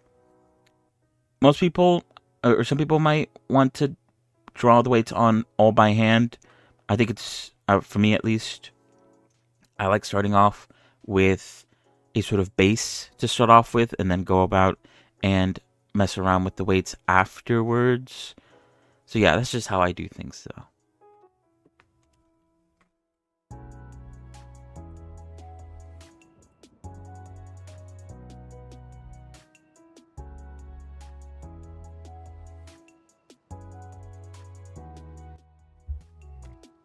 Now, in between the last clip and this clip, which I guess you probably can't tell, I decided to look into corrective bones to help out specifically with the bending of the leg, bending it forward, bending it back. It was inspired by Royal Sky's video on it. This video, it is quite old, but it still, works. Pelvis weight paint drivers in 2 minutes is the name of the video. But yeah, using a corrective bone like this allows the sort of like butt area to bend a lot cleaner, to follow along with the leg. Oh yeah, also here I am just connecting the head to the neck because it's been a while. I haven't done that yet. I usually do that a bit earlier, but I don't know why. For Revy, it took a second to do. But yeah, crafted bones, really useful. This is my first time trying to do it. So, it's not perfect, maybe. But it works, I think, for what I need it to do. And yeah, basically, it's just a bone coming out to the back. It copies the rotation of the thigh bone with a little bit less influence. I believe it's a 0.3 0.3 influence. So it follows along, but not all the way. So yeah, and here I am doing the weight painting stuff. I like to turn on a setting in the overlay that basically makes it so that when a vertex doesn't have any weights, it's completely black. And when it does have weights, there's color shown. Because usually, by default, blue means no weights, no control. Red means it has all the control. That can be a bit confusing. So I tend to also switch it. You could change it on the top. Weight paint overlays. You could set it to active instead of as none. And that will give you the same effect. But yeah.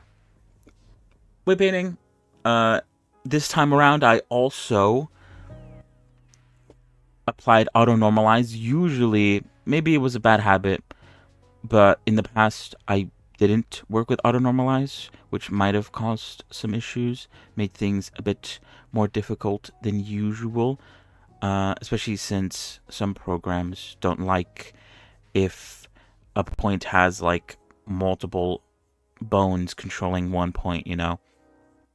So it's not always the best. But yeah, decided to finally use auto normalize for this model. Basically, what that does is it makes it so that, let's say, a point 100%, right? If one bone controls 50% of that point, then another bone can only control 50%. When you don't have auto normalize turned on, one bone can control 100% and the other bone can also control 100%, and it sort of, I guess, averages it out manually. So yeah, auto normalize, it works pretty well. It wasn't actually that hard to get back into it, or to get into it. It was pretty self-explanatory. I honestly don't know why I didn't try to use auto normalize from the beginning, but yeah, pretty good.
But yeah, I'm just going through the body now that I've, gave the mesh automatic weights to the bones.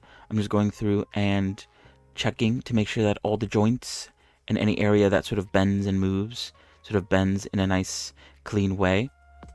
The head is probably the easiest place to work with, just because everything should, in theory, follow the head bone. The neck shouldn't control the eyebrows and such. Doesn't make sense. And yeah.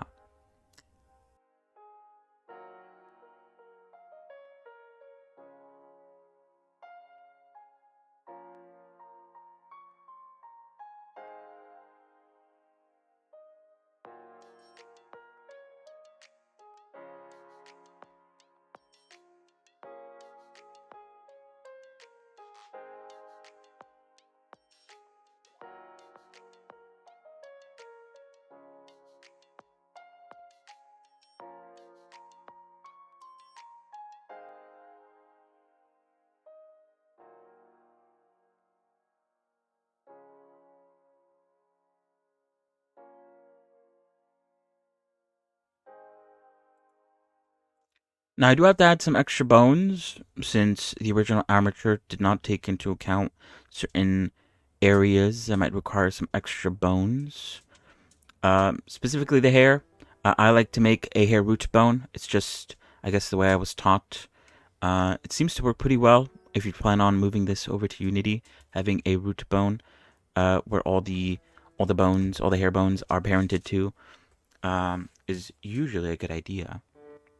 But yeah, just going through and adding bones for the ponytail, for the bangs, for any parts that I want to move slightly, also for the long hair as well. An important thing to note, which I guess isn't important right now, but will be important later if you do plan on moving this over to Unity for whatever reason, VR chat and the like. It's usually a good idea to make the Z axis of the bone point inward towards the root bone. There's an option in the sort of view display to view axes. But yeah, you usually want the Z axis to point inward, usually because these game engines rotate via the sort of towards the Z axis. So if you want your hair to sort of rotate correctly in the future in these sort of game engines, you usually want the Z axis to point inwards. If you don't care or don't plan on doing any of that stuff, then you don't have to worry about it. Same goes for later on in a little bit. The skirt, any parts that you want to sort of move that sort of hang off of the mesh, the main skeleton, you usually want the Z-axis to point inwards. The other bones, though, like the ones part of the body, you could usually leave them as is, or at least the way I leave them as, from the regular fire armature.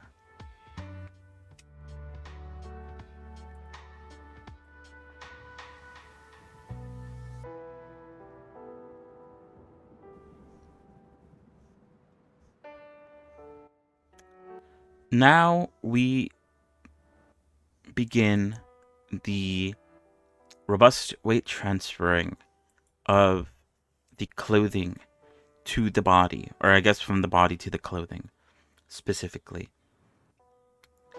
Like I said, this is an add-on that I use. It is free to use. And yeah, basically, it just simplifies the process a bit. You just select the body using the little pipette, and then you select the sort of clothing mesh you want to transfer it to, click the button, and then bam, it transferred it on. Obviously, it's not 100% perfect, based on your geometry of your clothing. The closer the geometry is to the geometry of the body, topology of the body, the better the transfer is going to be at the end of the day. You could also do this without the add-on too, by using some sort of data transferring the weights that way.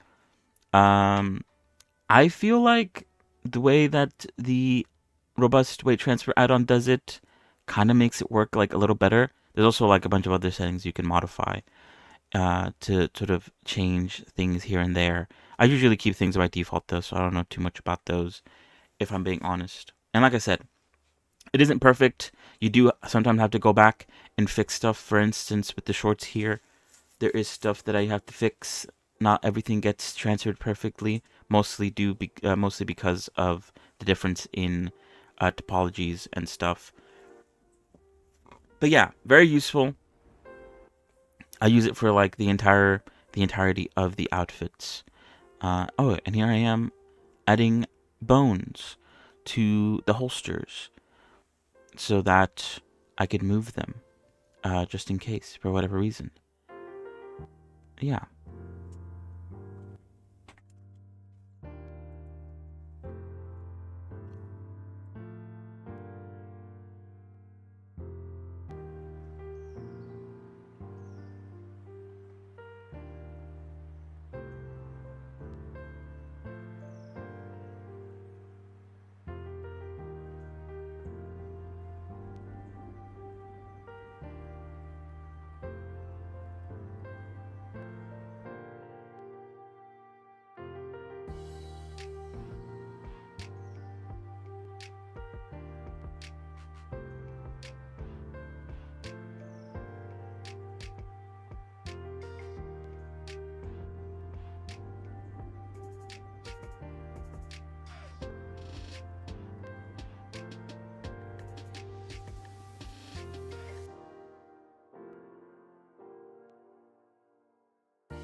I always try my best to make sure that there is barely any clipping when it comes to moving the body and the clothing. Obviously, it's not always possible to have everything 100% clip proof. You do have to make, I guess, compromises in that regard. But yeah, as long as these sort of basic motions don't cause any clipping, then you should be good, you know? Gotta be realistic with the way people move. And, yeah.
Alright.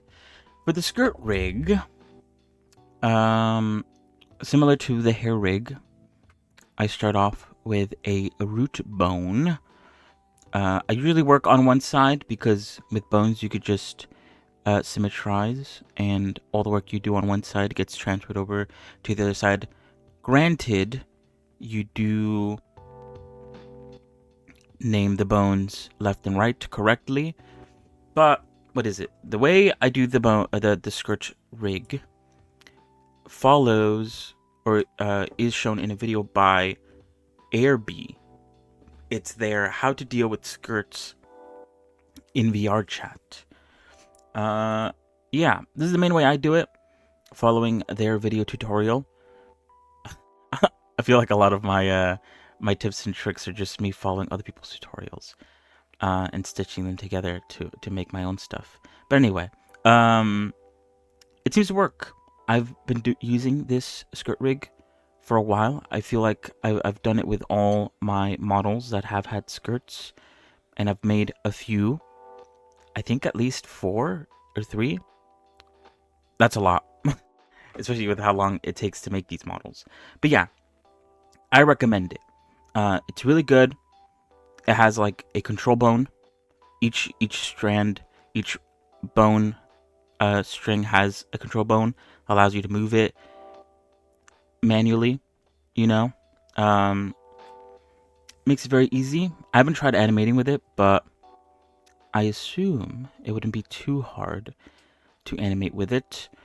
And yeah, the good thing about it is that, you know, if your skirt has like certain sections, like with Revy's skirt, you could sort of put the bones in the areas so it follows along with the skirt. That's what I like to do. I also like to put the bones right on vertices. That is also something you can do. It just makes it a lot easier once you actually start bending the bones. The skirt sort of follows, and usually it's quite easy to way paint skirts as long as they follow like a bone that they're like near. It should work out fine. The only parts that might be a bit difficult are sort of like the front and back areas where potentially bones might intersect, areas might intersect. In which case, you know, you have to 50-50 it out, the weights at least. So yeah.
Now, because the jacket overlays above the skirt, I'm including it with the skirt rig so that you know, when the legs move and the script moves along with it, the jacket will also move along with it as well. This is something that I did for a different character, which is why I'm doing it with Revy, because it seemed to work pretty well with that other character. So it should work well with Revy. And yeah.